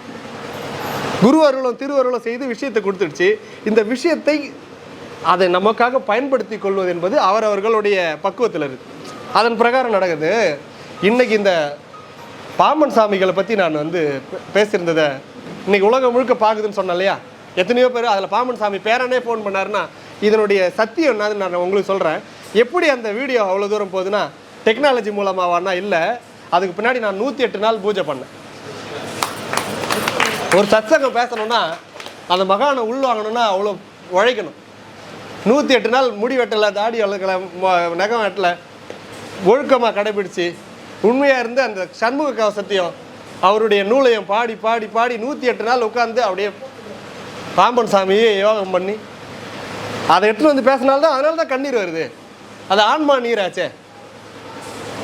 சும்மா வாயிலேருந்து நான் பேசுகிற ஒவ்வொன்றும் வாயிலேருந்து பேசலையா, நான் அடியன் பேசுறதுனால குறிப்பிடலை, ஒன்றும் நான் வச்சுக்கல என்கிட்ட. இந்த உள்ள எனக்குன்னு ஒரே ஒரு விஷயம் கூட நான் வச்சுக்கல. என்கிட்ட குருநாதர் கொடுத்த எல்லாத்தையும் உங்ககிட்ட கொடுத்துட்டேன். ஒன்றே ஒன்று வச்சுங்கிறேன், அதையும் நான் சொல்லணுன்ட்டு கொண்டு வரேன். அதையும் கொண்டு சேர்க்க முடியல என்னால். ஒரு நாளைக்கு ஒன்று சொல்ல முடியுது, அவ்வளோதான். நான் ஒரு விஷயம் வச்சுங்கிறேன்னு உங்களுக்கு 2-3 சத்தங்க சொல்லி நடந்துட்டேன். ஆனால் என்னால் எடுக்க முடியல. நான் எங்கெங்கேயோ போகிறேன், அதில் போக முடியல என்னால். இப்போ கூட ஆரம்பித்தா எங்கேயோ நேரம் ஆகிடுமோன்னு யோசனை வருது. ஐயோ ஜனங்க பாவம், அவங்கவுங்க வெளியூர்லேருந்து வந்துருக்கீங்க, நேரத்துக்கு போகணுமே அப்படிலாம் யோசனை. ஏன்னா இதை ஆரம்பித்தா எப்படி அவங்க அதில் அந்த மாதிரி தான் போதே தவிர இதை என்னால் கொண்டு போய் சேர்க்க முடியல. இதை ஒண்டி தான் நான் வச்சுக்கிறேன். இதையும் நான் கொடுத்துருவேன், நான் கொடுக்காத விட மாட்டேன். என்கிட்ட ஒன்றும் இல்லை. என்கிட்ட குருநாதர் எதை கொடுத்தாரோ அத்தனையும் கொடுத்துட்டேன். ஏன்னா நான் எதையும் எடுத்து போய் எதையும் சம்பாதிக்க பார்த்தில்ல. சத்தியத்தை அப்படியே பிடிச்சிங்கம்மா. ஏன்னா அது பின்னாடி அவ்வளோ பாடு இருக்குது. ஒவ்வொன்று பின்னாடி அவ்வளோ உழைச்சி தான் அந்த நிலைமைக்கு வர முடியும். எதுக்கோ உழைக்கிறீங்க, ஒட்டுறது தான் ஓட்டம். சத்தியமாக நீ இந்த மாதிரி நான் பிளான் போட்டேன், இவ்வளோ சம்பாதிச்சிடும், டார்கெட்டு சான்ஸே கிடையாது. அடிச்சு சொல்கிறேன், சான்ஸே கிடையாது. நீ நினைக்கிற மாதிரி மனக்கோட்டை பிரகாரம் நடக்கவே நடக்காது உன் லைஃப்பில். ஐயா நான் இப்படி ஆகணும், அது மாதிரி ஆகிடும், வாய்ப்பே கிடையாது. உன் எழுத்தில் என்ன இருக்குதோ அது ஒண்டி தான் உன் கைக்கு. அப்படி என்ன மாயாஜாலம் பண்ணாலும் உன் கைக்கு நிற்காது. அப்படியே வந்தாமல் இருந்தாலும் ஓடிடும், உண்மை. ஆனால் இதில் பதிய வச்சேன்னு வச்சுக்க, இதுக்கு முயற்சி எடுத்தனா ஒரு அடி எடுத்து வச்சா, ஒரு அடி எடுத்து வை, 108 அடி அவன் எடுத்து வைக்கிறான். இது வீணாகாது. இதுக்கு நீங்கள் செலவு பண்ணுற டைம் வீணாகாது. மக்களுக்கு புரியல. என்னையா அவன் சாமி பூஜைன்னு விபூதி எட்டுக்குன்னு ருத்ராட்சம் போட்டுக்கணும், ரேஷன் கடைக்கு போனால் ஒரு 1/4 கிலோ சக்கரை வாங்கிட்டு வரானா, உட்காந்துன்னு ஏதோ உருட்டின்னு மந்திரம் சொல்லிக்கணும், பூஜை பண்ணிக்கணும். இதெல்லாம் என்ன குடும்பத்துக்கு ஆகுமா? எவ்வளோ பேர் பேசுவாங்க, உண்மை தானே? அவங்களுக்கு 1/4 கிலோ சர்க்கரையில் இருக்கிற மதிப்பு சாமி மேலே இல்லை. சர்க்கரை அப்படி வாங்கி போட்டால் முடிஞ்சு போச்சு. 3 வேலை இதுக்கு தான் போயிடும். போட்டது என்னாச்சு, மறுபடியும் கேட்குமே அது. இதுக்கே சுத்தின்னு இருந்தா இப்போ இதை வச்சு ஏமாத்திங்கிறான். இது சும்மா டூப் அடிக்கிறான். உன்னை நீ பர்ஃபெக்ஷன் ஆச்சுன்னா இது கேட்காது. வள்ளலார் அழுவது கேட்குறாரு சாமி கிட்ட. வள்ளலார் கொடுத்த விஷயம் அது. வள்ளலார் கெஞ்சி கேட்குறாரு, ஏன் சாமி பசியை வச்ச? எல்லா உயிர்கள் எவ்வளோ துன்பப்படுது, பசியினால தானே எல்லாம் அதது வேலைக்கு போகுது, கஷ்டப்படுது. ஒன்று நினைக்காது அதது செல்வத்தை நோக்கி போதே, ஏன் சாமி பசியை வச்ச? பசி இல்லாத இருக்கலாம் இல்லையா? அது இல்லைன்னா உன்னையை நோக்கி தவம் பண்ணுவான், உன்னையை நோக்கி வணங்குவானே, பொருளாதாரத்துக்கு ஓடுறானே, பாவம் காலத்தை வீணாக்கிட்டு ஓடுறானே, ஏன் சாமி வச்ச கேட்குறாரு. சாமி பதில் சொல்கிறார், அம்பலத்து அரசன் நடராஜ பெருமாள் சொல்கிறான், பசிதாண்டா நான், அவனுக்கு எடுக்கிற பசிதாண்டா நானுன்னார். என்ன சாமி சொல்கிற? அதுதான்டா, அது ஞாபகப்படுத்துது என்ன. இல்லைன்னு வச்சுக்க அவன் எங்கேயோ போயிடுவான்டா, அவனை கட்டுப்படுத்தவே முடியாதுடா. அவன் பசி எடுக்கும் போது தான் என்ன ஞாபகம் வரும்டா, அதுக்கு தான்டா பசிதான் நானுன்னாரு. அதனால தான் வள்ளலார் துவங்கினார், இன்னைக்கு ஆரம்பிக்கிறேன் சாமி, இன்னைக்கு ஆரம்பிக்கிறேன் அணைய அடுப்பு, வர எல்லாருக்கும் சாப்பாடு போடுறேன். எதுக்கு? அந்த ஆன்மாவுக்கு. சிவனே நீ தான் பசின்ன, உனக்கு நான் பூஜை பண்ணணும். பசின்றதே நீ என்னன்னா உன்னை திருப்திப்படுத்தணும்ல, அதுக்கு நான் சாப்பாடு போடுறேன்னு ஆரம்பிச்சார். அப்போ நீ ஞானத்துல தெளிவாகி வரும்போது, சத்தியம் புரிஞ்சுக்கின்னு சிவனை நோக்கி நீ வரும்போது, இந்த உலக ஆயுதம் ஒன்று ஒன்றா ஒன்றை விட்டு கிழல ஆரம்பிச்சிடும், புது வாழ்க்கை ஆகிடும். இப்போ பார்க்குறதெல்லாம் நீ பொருளை நோக்கி வாழ்ற. ஒன்று உண்மையை சொல்கிற, இன்னொரு ரகசியத்தையும் சொல்கிற. நீ எதை நோக்கி ஓடுகிறாயோ அது உன் கைக்கு மாட்டாது. எதை நீ வானான்னு விடுறியோ தேடின்னு வரும். நீ விட்டுப்பாரு, ஒன்று வானான்னு விட்டுப்பாரு, அதுதான் அவங்ககிட்ட வந்து நிற்கும். நீ தேடி ஓடுறது தேடி தேடி ஓடினே இருக்கும். நீ ஒன்று தேடி ஓடுறனா, ஒரு செல்வத்தையே எடுத்துக்க, நீ தேடி ஓடுறனா, நீ 10 அடி ஓடனா 30 அடி ஓடிடும், அது கிடைக்காது. ஆடா குப்படாது வந்து உட்காரு, தானா தேடி வரும். இருக்கிற இடத்துக்கு கை கட்டி சப்பலாம் கட்டு போட்டு வரும். இதெல்லாம் சும்மா வாயான சத்தியம், பொய்யை தவிர பொய்க்கு இடமே இல்லை. பெரிய அடியார்கள் குறிப்பிட்டது. ஒன்று விட்டேன்னா அது தேடி வந்து நிற்கும். யாருக்கு துணிச்சல் இருக்குதே விடுறதுக்கு? துணிச்சல் எத்தனை பேர் இருக்கிறது?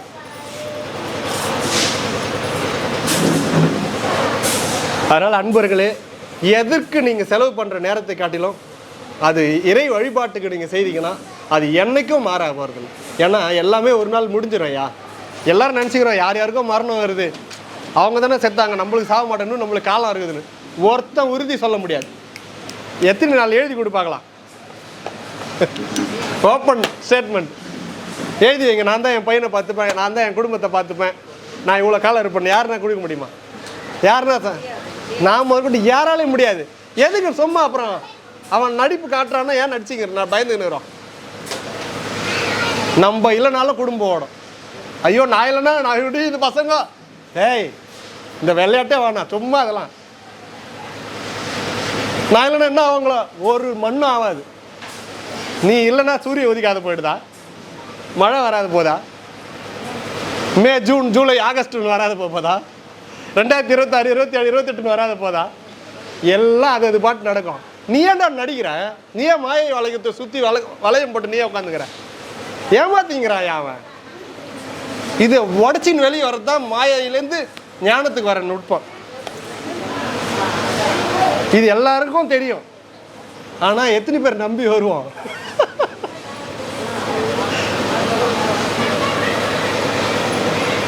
அதுதாயா அவரவர்கள் வினைகள். பிரார்த்த வினைன்னு ஒன்று இருக்குது. அது நம்மளுக்கு எதை சேர்க்கணுமோ அது சேர்க்கும். ஆனால் அந்த பிரார்த்த வினையை உடைக்கக்கூடிய வலிமை எதுக்குன்னா ஆன்மீகத்துக்கு உண்டு.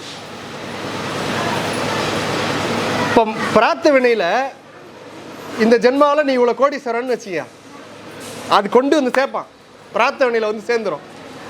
அது இல்லைன்னு இருந்தால் சத்தியமாக இல்லை, சத்தியமாக இல்லை, அனுபவிச்சு தான் ஆகணும் நீ. ஆனால் பிரார்த்த வினையில் நீ கடவுளே கும்பிட மாட்டேன்னு இருந்ததுன்னா, நீ கும்பிட்ட ஆச்சுன்னா பிரார்த்தனையே உடைக்க முடியும் பக்தியில். இந்த ஜென்மாவில் அவனுக்கு முக்தி இல்லைன்ட்டு பிரார்த்தனையில் இருந்ததுன்னா அந்த முக்தி இல்லைன்றதை உடைக்க முடியும். எதால்? பக்தியால். ஆனால் ஜென்மாவில் செல்வம் இல்லைன்னு முடிவாயிடுச்சுன்னா சத்தியமாக செல்வம் இல்லை தான். புரியுதுங்களா? ஏன் அதுக்கு ஒண்டி சாமி ஃப்ரீடம் பண்ணிக்கிறாரு. கர்மமாவது என்ன ஆகுது அதை நான் பார்த்துக்கிறேன்டான்ட்டார். ஆனால் இதுக்கு கர்ம வினை பிரகாரம் தான் விடும். அவரவர்களுக்கு எது எது கிடச்சிருக்குதோ அதை மட்டும் வச்சு பார்த்துன்னு போயிடணும். திரும்பி பார்க்கவே பார்க்காத. ஒரு பூனை கீழே இருக்குது, இப்படி வந்து நிற்குது, ஒரு நூல் ஆடுதுங்க, பூனைக்கு முன்னாடி ஒரு நூல் ஆடுது, அது அப்படியே கவனிக்கும். ஏதோ எதிரி மாதிரி. அது என்ன, அது ஆடுது, அது என்ன நம்மளை தொந்தரவு பண்ணிவிடுமா அப்படின்னு அதை கவனிச்சிக்கினே இருக்கும். அது நூல், அதுக்கு தெரியல, அது ஏதோ இருக்கிற மாதிரி அது கற்பனை பண்ணி அதுக்கிட்ட அது பயந்து அதை பாதுகாக்கணும் அப்படின்ற மாதிரி அது அந்த மாதிரி நம்ம முன்னாடி நூல் விட்டு ஆட்டிங்கிறான் அவன். நம்ம அது என்னவோ பெரிய இது பழகுதுரா, ஓயோ செல்வம் என்னவோ டேய் அது நூல்றா அவன் சும்மா ஆட்டிங்கிறான். ஞானம் அடைந்தவர்களுக்கு அது அப்படி ஆகிடும். ஒன்றுமே இல்லைம்மா, எல்லாம் சும்மா அப்படிதான் ஒரு ராஜா இருந்தார். நல்ல அற்புதமான ஆட்சி, நல்ல ஆட்சி பண்ணார். ஊர் உலகம் எல்லாம் புகழ்ந்தது அவருடைய ஆட்சி. ஒரு கொள்கையை ஆரம்பிச்சாருன்னா கடைசி கட்ட மக்களுக்கு போய் சேருதான்னு பார்த்தார். ஊழியர்கள்லாம் கரெக்டாக இருக்கணுமே, கொடுக்குற சலுகைகள்லாம் மக்களை போய் சேரணுமே, இது கரெக்டாக இருக்கணுமே, அது கரெக்டாக இருக்கணுமே, பார்த்து பார்த்து பார்த்து நைட்டு தூக்கம் இல்லை. மக்களை பற்றியே சிந்திச்சு அவர் உடம்பை கவனிக்கலை, ரெஸ்டே இல்லை, ரொம்ப சோர்வாயிட்டார். அவருக்கு அது மாதிரி சோர்வு ஏற்பட்டதுன்னா அவர் ஒரு கானகம் போய் ஒரு முனிவர் இருப்பார், அவர் பார்த்துட்டு வருவார். அது மாதிரி அவரை பார்க்க போனோம்னு சொல்லிட்டு ராஜா போனோம்னா சும்மாவா, படை இது அது எல்லாம் கூட போகுது. எல்லாரையும் ஒரு இடத்துல நிறுத்திட்டு முனிவரை மட்டும் தனியாக போய் சந்திக்க போகிறார். அப்பயும் கூட 2 பாதுகாவலர், அப்பயும் ரொம்ப சீக்கிரட்டாக போகும்போது 2 பேர் இருப்பாங்க. அப்போ போய் முனிவர் முன்னாடி மண்டிட்டு வணக்கம் போடுறார்.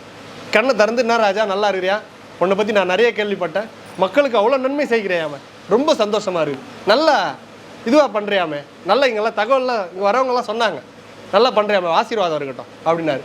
ஆமாம், ஏன் அவ்வளோ பண்ணி உனக்கு முகத்தில் வாட்டமாக இருக்குது, என்ன காரணம்? நான் சொன்னான், எல்லாம் பண்ணுறேன், எனக்கு நிம்மதி இல்லை, ரொம்ப கஷ்டமாக இருக்குது, எனக்கு அப்படியே ஒரு ப்ரெஷராக இருக்குது, எனக்கு சரியான இது இல்லையா, எனக்கு எல்லாம் பண்ணுறேன், ஆனால் என்னால் நிம்மதி மட்டும் எனக்கு இல்லை அப்படின்றார். என்னடா உனக்கு வேணும் அப்போ என்கிட்ட நிம்மதி வேணுமா அப்படின்னாரு. அதுதான் நோக்கி உங்களை பார்க்க வந்திருக்கேன் அப்படின்னா. எதனால் உனக்கு பிரச்சனைனார்? இது மாதிரி நாடு எல்லாம் பக்காவாக போகணும், அதை பற்றியே சிந்தனை ஆகுதே தவிர எனக்கு எந்த நேரமும் அதே சிந்தனை தான் சாமி அப்படின்னாரு. நான் ஒன்று கேட்குறேன், அது சரியானார். ஐயோ தாராளமாக, அதுக்கு தானே சாமி காத்துன்னு இருக்கேன், என்ன வேணும் கேளுங்க. உன் நாட்டையும் ராஜா பதவி என்கிட்ட கொடுத்துட்றான் அப்படின்னாரு. அதுக்கு என்ன சாமி இப்பயே கொடுக்குறேன் அப்படின்னாரு அந்த ராஜா. என்னடா கேட்டவொடனே தரேன்ற? ஆமாம் சாமி இப்பயே கொடுக்குறேன். வாயால் சொன்னால் போதாது, அந்த வேள்வி பண்ணி அதை ஜலம் விட்டு எனக்கு உறுதி கொடு அப்படின்னாரு. வாங்க சிவசிதம்பரம். சரின்னு சொல்லிட்டு அங்கேயே அவர் முன்னாடியே வேள்வி நடத்தி வேள்வியை 2 பேரும் சுற்றி வந்தாங்க. சுற்றி நீர் விட்டு என்னுடைய ராஜா பதவியும் என் நாட்டையும் முனிவரே உங்களுக்கு அர்ப்பணிக்கிறேன் அப்படின்னு கொடுத்தார். முனிவர் அதை வாங்கின்னு, ரைட்ரா சரி நீ எனக்கு நாட்டை விட்டுட்டியே, இப்போ நீ என்ன பண்ணுவே, எங்கே போவேன்னு கேட்டார்.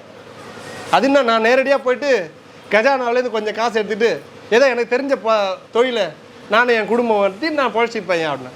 நாடே என்கிட்ட கொடுத்துட்டேன், கஜானாவில் நீ எப்படி எடுக்கலாம்? ஆமாம் சாமி அவசரப்பட்டு சொல்லிட்டேன். அப்போ நான் என்ன பண்ணுவேன், நீ என்ன பண்ணுவேன், எப்படி உன் குடும்பத்தை காப்பாற்றுவேன் அப்படின்னு கேட்கும்போது அவர் சொன்னார், எனக்கு இந்த வால் பயிற்சியெலாம் தெரியும், இந்த ஊர்லேயும் நிறைய இளைஞர்கள் இருக்கிறாங்க, அவங்களுக்கு வால் பயிற்சியெல்லாம் சொல்லி கொடுத்து அதன் மூலமாக ஏதாச்சும் பொருள் அதை வச்சு என் குடும்பத்தை தள்ளிக்கிறேன், ரொம்ப நன்றி சாமி நான் புறப்படுறேன்னார். சரிடா ஒரு நிமிஷம் இரு அப்படின்ட்டு ராஜா கூப்பிட்டார். நீ எப்படியோ ஒரு தொழில் செய்து குடும்பத்தை முன்னேற்ற போகிற, கரெக்டு தானே? ஆமாங்க. எனக்கு ஒரு மாதிரி இருக்குதுடா, எனக்கு ஒரு வேலை செய்கிறியா அப்படின்னாரு. நானே உனக்கு வேலை தரேன் என்னார். என்ன, நான் ஒரு ராஜா, எனக்கு ஒரு நாடு இருக்குது, என் நாட்டை ஆள்றதுக்கு ஒரு நல்ல ராஜா எனக்கு தேவைப்படுதுடா. உன்னை பார்த்தா கண்ணியமான ஆளாக இருக்கிறேன், நான் தான் ராஜா, நான் தான் அந்த நாடு, என்னது தான் அந்த நாடு, ஒன்று ஒரு வேலைக்காரனாக நான் நியமனம் பண்ணுறேன், நீ போய் ஆட்சி பண்ணுறியா அப்படின்னாரு. ரொம்ப ஆமாம் எனக்கு தெரிஞ்ச வேலை தான், தாராளமாக செய்கிறேன் சாமி அப்படின்ட்டு போயிட்டு வந்தார். 1 மாதம் கழிச்சு அவரே வந்தார். என்னடா ரொம்ப ஆனந்தமாகறேன் சாமி, அது ரொம்ப மகிழ்ச்சியாகிறேன், என்னோட இந்த உலகத்தில் சந்தோஷமான ஆளே கிடையாது, இதே வேலை தான் முன்னே செய்த, அப்பயே நீ கஷ்டப்பட்ட, இப்போ அதே வேலை தான் செய்கிற, எப்படி ஆனந்தம். ஏன்னா அப்போ அதை நான் பார்த்துக்கணும், அது என் மக்கள், நான் எப்படி அதை பார்க்குறது அப்படின்னு இருந்தேன். இப்போ நான் இதை எடுத்துகிட்டு வாங்கிட்டுச்சேன், ராஜா நீங்கள் தானே, உங்கள் நாடு தானே அப்படின்னு நான் என் வேலையை மட்டும் நான் பார்த்தேன் சாமின்னு. இதுதாங்க உலகத்துக்கு வேணும். எல்லாத்தையும் நான் பண்ண தலையில் சுற்றி வச்சுன்னு சம்மந்தினா மொத்த பாரமாக ஒன்று அடிச்சிடும். எடுத்துமா எல்லாம் பண்ணல இறைவா, இது உன்னால் ஆகிறதா, நீ அனுப்பி நான் அந்த வேலைக்கு போயின்னுக்கிறேன், நீ அனுப்பி இந்த வீட்டை நான் கொடுத்தனம் பண்ணிக்கிறேன், நீ அனுப்பி இந்த குழந்தைகளை நான் பார்த்துங்கிறேன், நீ அனுப்பி இந்த தொழிலை நான் செய்துங்கிறேன், நீ அனுப்பி இந்த உத்தியோகத்தை நான் பண்ணிக்கிறேன் சாமி. ஏதோ உன் புண்ணியத்தில் ஓடுதுன்னு நீ நினச்சினா போயிடுச்சிப்பேன். நான் பார்த்துக்கினேன், நான் தான் இது பண்ணேன், இது என்னால் தான் நினச்சேன். நான் மொத்த துன்பத்தையும் நீயே தூக்கி வச்சு அனுபவிக்கணும். அதனால் அன்பர்களே, மொத்தத்துக்கும் சான்று சாமி தான், மொத்தத்துக்கும் அவன் தான். அப்படி எல்லாத்தையும் அவனை மையப்படுத்தி நீங்கள் நம்ம வாழ ஆரம்பித்தோமானால் லேசாக அன்றன்றைய பொழுதும் புது புது நாள்களாக புது புது உணர்வோடு அந்த சிவானந்தத்திலே வாழ்ந்து இந்த பிறவிலே அந்த நிலையை சத்தியமாக அடையலாம் என்பது கண்கூடான உண்மை. இதெல்லாம் வந்துடுச்சிங்களா? சாப்பாடுலாம் இன்னும் வரலையாப்பா? அப்போ தொடரலாமா?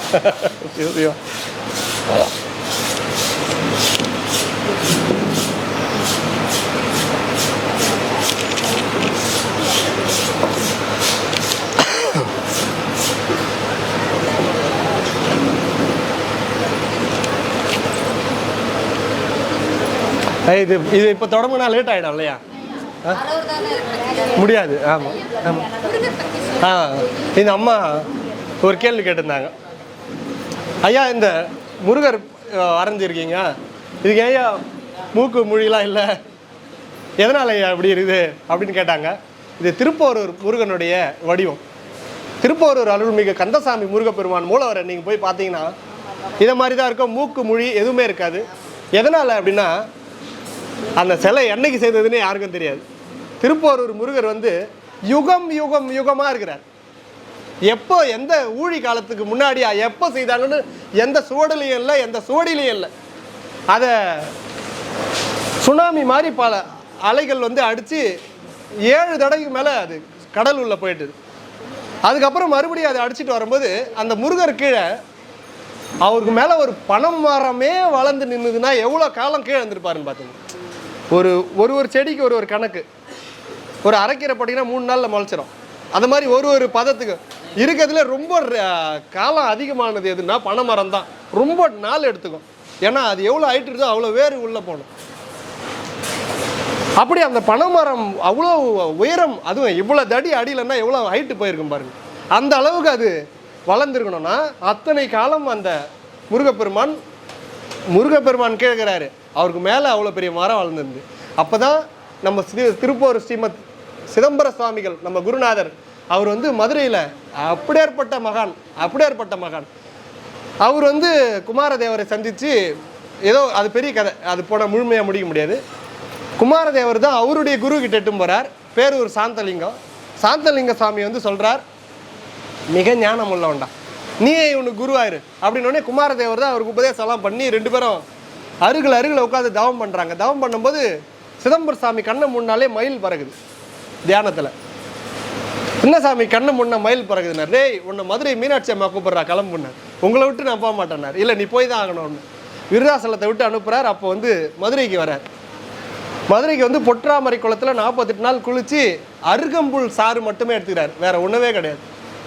நான் அந்த பாதியிலே விட்டேன். வள்ளலார் சொன்னாருன்னு சொன்னேன் இல்லையா, நீ உலகத்தை நோக்கி போகிற வரல தான் 3 வேளை பசி எடுக்கும். கொஞ்சம் நீங்கள் சாமி கிட்ட வந்தீங்கன்னா 2 வேலையாக மாறும். இன்னும் கொஞ்சம் டீப் ஆனீங்கன்னா 1 வேலையாக மாறும். இன்னும் அவரும் நீயும் அப்படியே அந்யோன்யம் ஆகிட்டிங்கன்னா பசியே எடுக்காது, தண்ணி குடிச்சே வாழலாம். இன்னும் நீங்கள் அதுலேயும் இன்னும் டீப் ஆகிட்டிங்கன்னா தண்ணியும் தேவையில்ல, சுவாசத்திலே வாழலாம். அதுக்கப்புறம் அவரோட ஐக்கியமாகி அந்த ஆனந்தத்தை அனுபவிக்கலாம். இதெல்லாம் உண்மை. பொருள் உலகம் அப்படின்னு ஓடுறவர்களும் உனக்கு 3 வேலை இல்லை 6 வேலை நெய்வேத்தியம் கூட வாங்கும். எவ்வளோ பசிக்குதோ அவ்வளோ உலகம் ஊறி போய்க்குதுன்னு அர்த்தம். அது கொஞ்சம் வெறுப்பு தட்டுச்சுன்னா ரைட்டு, இவன் வந்து சும்மாவே கிடையாது. நான் சொல்கிறது சும்மாவே கிடையாது, அனுபவ ஞானம். எல்லாம் நீங்கள் அடியார்களுடைய வாழ்க்கையை எடுத்தீங்கன்னா தெரிஞ்சிடும். 3 வேளை 4 வேளை ஆகாரம் கேட்குதுன்னா அவன் உலகத்தில் அவ்வளோ ஊறி போயிடான்னு அர்த்தம். இல்லை 3 வேளை மட்டும்னா அது எப்படி நார்மலானவர். இல்லை இன்னும் கொஞ்சம் கம்மியாகிறதுக்கு அவருக்கு இதுவாக இருக்குதுன்னா, அப்படி உணவு விடுதுன்னா சாமிக்கிட்ட அவ்வளோ அந்யோன்யம். அந்த ஆனந்தத்தில் திளைக்கும் போது இந்த உலக ஆனந்தம்லாம் கம்மியாயிடும். சுந்தரர் அருமையாக சொல்வார், நீல நினைந்தடியேன் உன்னை நித்தலும் கைதொழுவேன்னாரு. அந்த நீல நினைக்கணுன்றாருல, அது எப்படி நீளமாக நினைக்கிறது அப்படின்னா, ஒரு தண்ணி குடித்தா கூட சங்கரனே அடடாடா கடுமையான தாக்கத்தில் இருந்தேன், இந்த தண்ணி குடிக்கிறேன் பாரு, உன் கங்கை நதிக்கு நிகரானதுடா, அப்பப்பா இப்போ தண்ணி குடிக்கிறதுக்கும் கங்கைக்கு என்ன சம்பந்தம்? லிங்க் பண்ணிவிடுவாங்க. அப்படிதான் திருவண்ணாமலைக்கு போயிருந்தேன்னா, இரவு மலை கிரி பிரதர்ஷனம் பண்ணிவிட்டு மலை வேலை வரும்போது ஒரு 11 அந்த டைம் ஆயிடுச்சு. சாப்பிட்றதுக்கு முடியல, எல்லாம் நம்மளுக்கு நடந்து முடிச்சிடலான்ட்டு வந்துட்டு ஒரு கடைசியில் ஒரு கடை இருந்தபோது இட்லி கேட்டால் இட்லி இல்லை, சரி தோசை இல்லைன்ட்டா பரோட்டா வச்சான். அந்த பரோட்டா பார்க்கும்போது சத்தியமாக சுந்தரர் சொன்னது தான் ஞாபகம் வருது. சாமி எல்லாத்தையும் சாப்பிடும்போது கூட திருநீர் கட்டி ருத்ராட்சம் அணிந்தவர்கள், பஞ்சாட்சர உபதேசம் பெற்றவர்கள் யாருன்னா சாப்பிட்ணுன்னா, நம்ம எல்லாருமே நம்ம சாப்பிட்ணுன்னா ஒரு சிவனடியார் கையால் தான் சாப்பிட்ணும். ஆனால் நம்ம எல்லாருக்கும் அது பிரார்த்தமாக, நம்ம வெளியெல்லாம் போகிறோம், ஹோட்டல்லாம் போகிறோம் அப்படின்னா நம்ம என்ன பண்ணணும்னா, சாப்பிட்றதுக்கு முன்னாடி நீலகண்டம்னு சொல்லணும். அது திருநீலகண்டம் அப்படின்னு நீங்கள் சொல்லிட்டு சாப்பிட்டீங்கன்னா அந்த எல்லா குற்றத்தையும் எடுத்துடும். கடல் தண்ணியில் அமுதோடு கலந்த நெஞ்சையே அவன் எடுத்தவன்னா சாப்பிட்றதுல நம்ம அது ஐதீகம், நம்ம பெரியவர்கள் கடைபிடிச்சது. திருநீர் தழித்து ருத்ராட்சம் அணிந்தவர்கள் தான் நம்மளுக்கு சாப்பாடு போடணும். சிவபெருமானை வழிபடுபவர்கள் சிவ சின்னம் அணிந்தவர்களாக இருக்கணும். அல்லாதவர் கையால் நம்ம சாப்பிடக்கூடாது.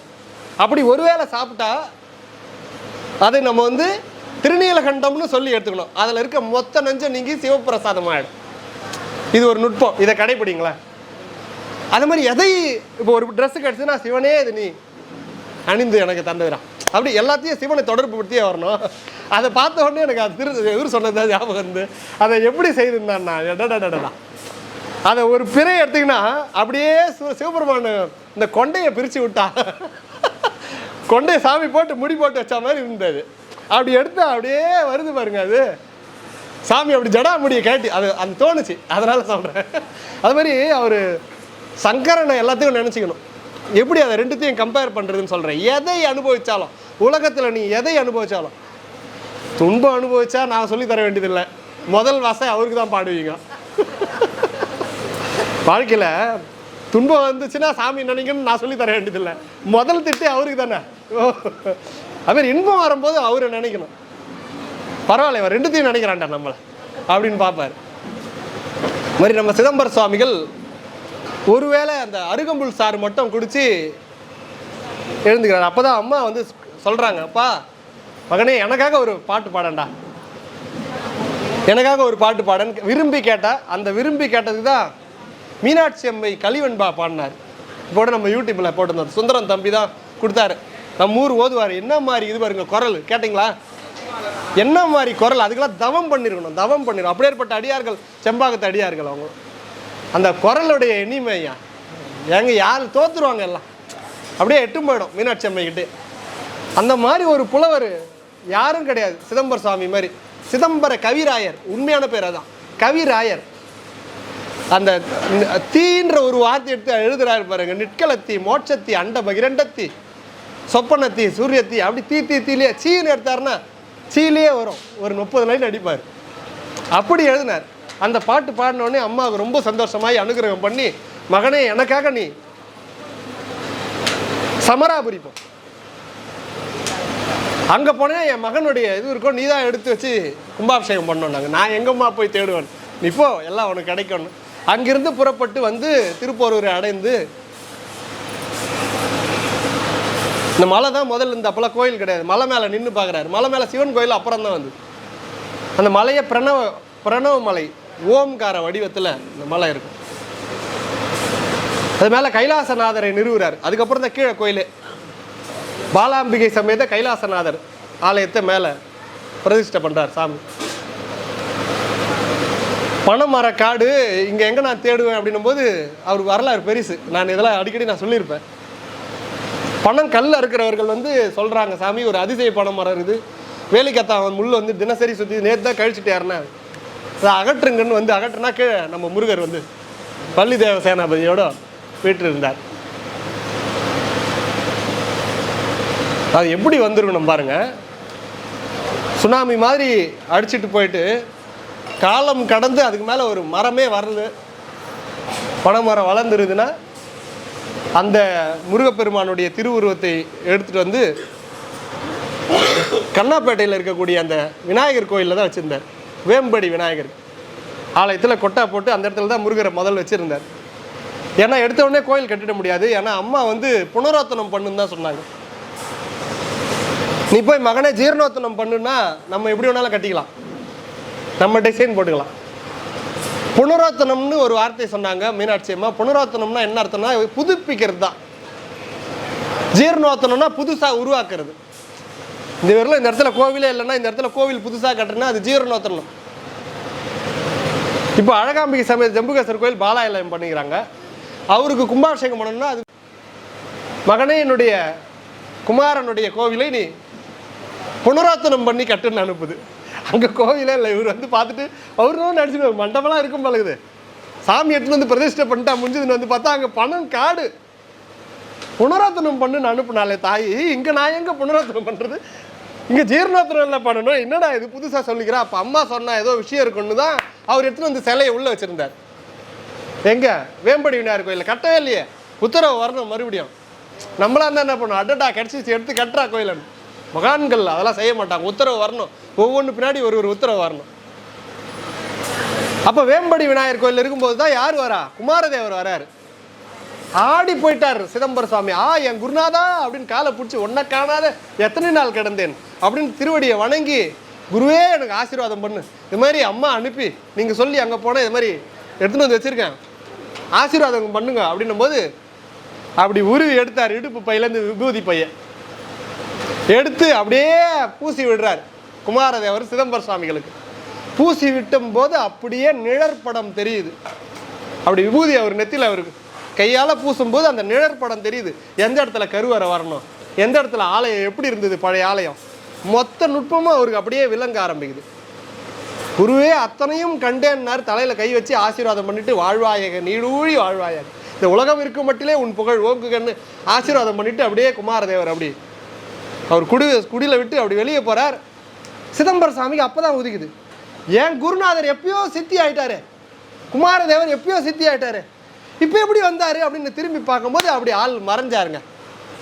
எங்கே வந்து மறைஞ்சாரு, குடலை விட்டு வெளியே போயிட்டு மறுபடியும் வந்து முருகன் ஐக்கியமானார். அப்போ தான் அடடாடா வந்தது முருகப்பெருமான் தான் என் குருநாத வடிவில் வந்தானா அப்படின்னு தெரிஞ்சு கொண்டு அப்போ தான் அந்த லே அவுட் பிரகாரம் இன்னைக்கு இப்போ போய் பார்க்குறோம் இல்லையா முருகர் ஆலயம்.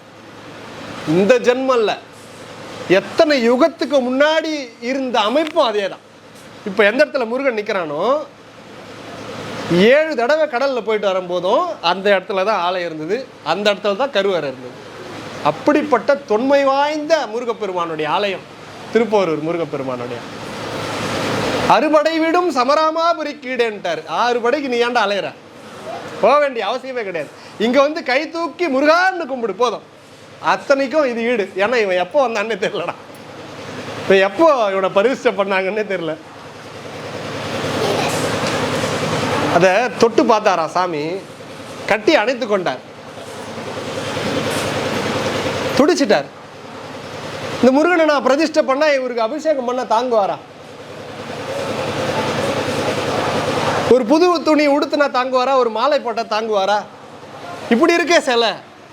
நான் என்ன பண்ணுவேன், முருகன் கோயிலும் சிவன் கோயிலும் ஒன்று. முருகன் கோயிலையும் சிவன் கோயிலையும் அபிஷேகம் நிறுத்த முடியாது. அபிஷேகம் அதிகப்படுத்தின்னு போகலாமே தவிர கம்மிப்படுத்தக்கூடாது. குறைஞ்சபட்சம் 6 காலம் ஆகணும், அல்லாதது 4 காலம் ஆகணும்.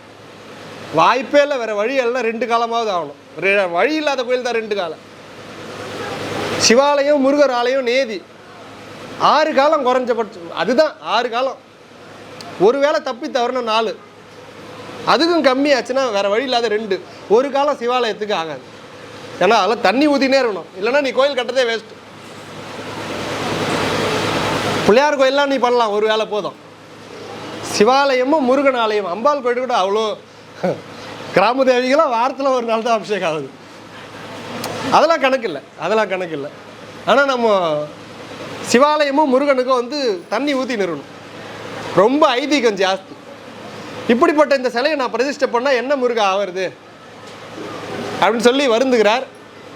அப்போ தான் வந்து அவருக்கு தோணுது, முருகப்பெருமானுடைய உத்தரவு அதே அளவில் நீ இந்த சின்ன என்னுடைய உருவம் போலவே நீ செய்து நீ பிரதிஷ்டை செய்து அபிஷேகத்துக்கு இது பண்ணிக்கினார். முருகப்பெருமானுடைய உத்தரவின் பேரிலே செய்து வச்சா, சிதம்பர சாமியை செய்து வைக்கல. இப்போ முருகர் கீழே குட்டியாக 3 சாமி இருக்காரு, அபிஷேகம் நடக்கிறதுல அந்த மூர்த்தத்தை முருகர் சொல்லி தான் செய்தது. சிதம்பர சாமியே அது பழையிடம்ட்டு அந்த முருகர் இதுவாகிடுவார். அவருடைய அவங்களாம் மகான்கள் அடுத்த வேலை என்ன செய்யணும், அவங்க உத்தரவு இல்லாத எதையும் தொட மாட்டாங்க. வரணும், உள்ளிருந்து வரணும்.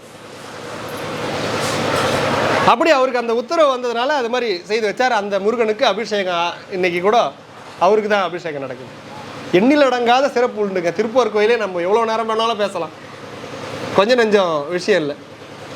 அந்த உணவு வந்துடுச்சான்னு ஃபோன் பண்ண சொல்லுங்க. என்ன ஏன் லேட்டு?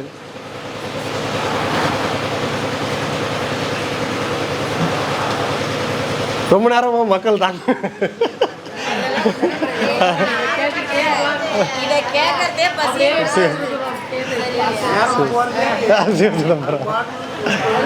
ஒரே அடியாவும் ஒரு டான்ஸ்னா டான்ஸ் எதாம்மா? நான் மறந்துட்டோம்மா. வேணா நவீன் பாட்டு ரெடி பண்ணுப்பா. நாட்டியம்னா எவ்வளோ நேரம் வேணாலும் பார்த்துன்னு இருக்கலாம், ஒரு நாடகம்னா எவ்வளோ நேரம் பார்த்துன்னு இருக்கலாம், ஒருத்தர் பேச்சு எவ்வளோ நேரம் ரொம்ப போர் அடிச்சிடும். அது இருக்கிறதுலே இயல் இசை நாடகத்தில் அந்த இயல் தான் ரொம்ப கடினம். இயல் இசை நாடகம் முத்தமிழ் நாடகம் எல்லாரும் பார்த்துருவாங்க, இசை எல்லாரும் தட்டி அப்படியே எல்லாம் ஐக்கியமாயிடலாம். ஆனால் இயலுக்கு இருக்கிற கொடுமை, ஒருத்தரை உட்கார வைக்கணும்னு நான் பேசி ரொம்ப சாமர்த்தியம் வேணும். அது ரொம்ப கஷ்டம். பேச்சை கேட்கறது எவ்வளோ கொடுமை, ரொம்ப கடினம். அது டான்ஸு தனியாக ரூமில் ஆடிக்கலாம், பாட்டு நீ தனியாக பாடிக்கலாம், தனியாக ரூமில் நான் பேசுகிறேன்னா கதி அவர் எல்லோரும் என்ன நினைப்பாங்க. அதை பேசுறதுன்றது அவ்வளோ கஷ்டம். அந்த இருக்கிறதுல இந்த கலை தான் ரொம்ப கடினமான கலை. வெளிநாட்டிலலாம் மற்ற மதத்தினர்லாம் காசு கொடுத்து அனுப்புகிறான். டேய் நம்மள்த போய் பரப்பிட்டு வா, நம்மள்த போய் சொல்லிட்டு வா, நம்மள்து ஆளு கூட்டு, ஆளை திரட்டு, உன் குடும்பத்தை நான் பார்த்துக்கிறேன், உனது இதை பார்த்துக்கிறேன், ஆள் அனுப்புகிறான். மாற்று மதத்தில் எல்லாத்துக்கும் அந்த பிரச்சாரத்துக்கு எல்லா விதமான சலுகையும் உண்டு. ஆனால் நம்ம சைவத்தில் நம்ம சமயத்தில் மட்டும் இப்படி வர்றதே பெரிய விஷயம். ஆளே இல்லை, நம்மளுக்கு பிரச்சாரம் பண்ணாதே ஓடும். ஆனால் நம்ம நிலையான கருத்தை நம்ம நிலை நிறுத்தணும். ஆனால் பல பேர் வந்து இந்த கலையை கற்றுங்க. பல பேர் இது வந்து ஆண்டவனுடைய புகழை கேட்டு 4 பேருக்கு பேசணும். உன்னை பேசாத நாளெல்லாம் பிறவா நாளே. கண்டதை பேசுகிறோம் இந்த நாடகத்தில், இந்த கதை அதெல்லாம் பொய்யான ஏதோ அவனே ஸ்கிரிப்ட் எழுதி நடிக்கிறான். அதை உட்காந்து ஐயோ அந்த கதையை கேட்டியா, நேற்று என்ன கதையில் அப்படி எடுத்து போனாண்டி கத்திய அவன் இருப்பானோ இல்லையோ துடிக்கிறாங்கன்னா நம்மளுக்கு நடக்கிற மாதிரி. அது சும்மான்றது இவங்களுக்கே தெரியும். அது ஏதோ டேரக்டர் வச்சு எடுக்கிறான், அவனே போடுறாங்க அழகா எபிசோடு 365ன்னு. அது ஒரு நாள் முடிஞ்சிருந்து அவனே போடுறான் எபிசோடு, இது எபிசோடுன்னு. அதையும் பார்த்துன்னு அது உயிரோட்டம் இருக்கிற மாதிரி அப்படியே. இதனாலேயே அழிஞ்சுதுங்க நம்ம நாடு. ஒரு கற்பனைன்னு நம்ம எல்லாம் தெரிஞ்சு போச்சு. ஒரு நிலையானதை பற்றி பேசணும். இறைவன் புகழை பேசினா அதில் பாடுவார்க்கு பசி தீர்ப்பார். ஆண்டவன் புகழை யாரெல்லாம் பாடுறாங்களோ கேட்காதே சாப்பாடு வரும். சாப்பாட்டுக்கு ஒரு குறை கேட்க மாட்டான். பரவுவார் பிணி தீர்ப்பார்னுவார். பரவுவார்னா அடியார்கிட்ட அவன் புகழை யார் யாரெல்லாம் பேசுகிறாங்களோ பிணி வராது. நோய் சொல்லலை, என்ன சொன்னார்? பிணின்னாரு. நோய் வேற பிணி வேற. இது நாங்கள் புதுசாக இருக்குது, எல்லாம் ஒன்றும் இல்லை நினச்சோம். நோயின்றது நடுவில் போயிடும். பிணின்றது பிறக்கும் போது வந்து போகிறவர்களும் போகாது. அது எது? ஆணவம் கண்மம் மாயை. இதுதான் நம்ம ஆன்மாவை பிடிச்ச மிகப்பெரிய பிணி. பரவுவார் பிணி தீர்ப்பார்னார். பாடுவார் பசி தீர்ப்பார். பாண்டா பசி அடங்கிடும். பரவுவார் பிணி தீர்ந்து போடும். ஆண்டவன் புகழ ஒவ்வொருத்தர்கிட்ட ஷேர் பண்ணி பேசுங்க. பா சாமியை பார்த்தோம்பா, ஆண்டவனுடைய அவரை பற்றி நேரம் 2 பேர் சந்திச்சா சாமியை பற்றி பேசுங்க. பேசுனீங்கன்னா பிணி தீருதுன்றார். அதனால் அவ்வளோ சிறப்பு உண்டு.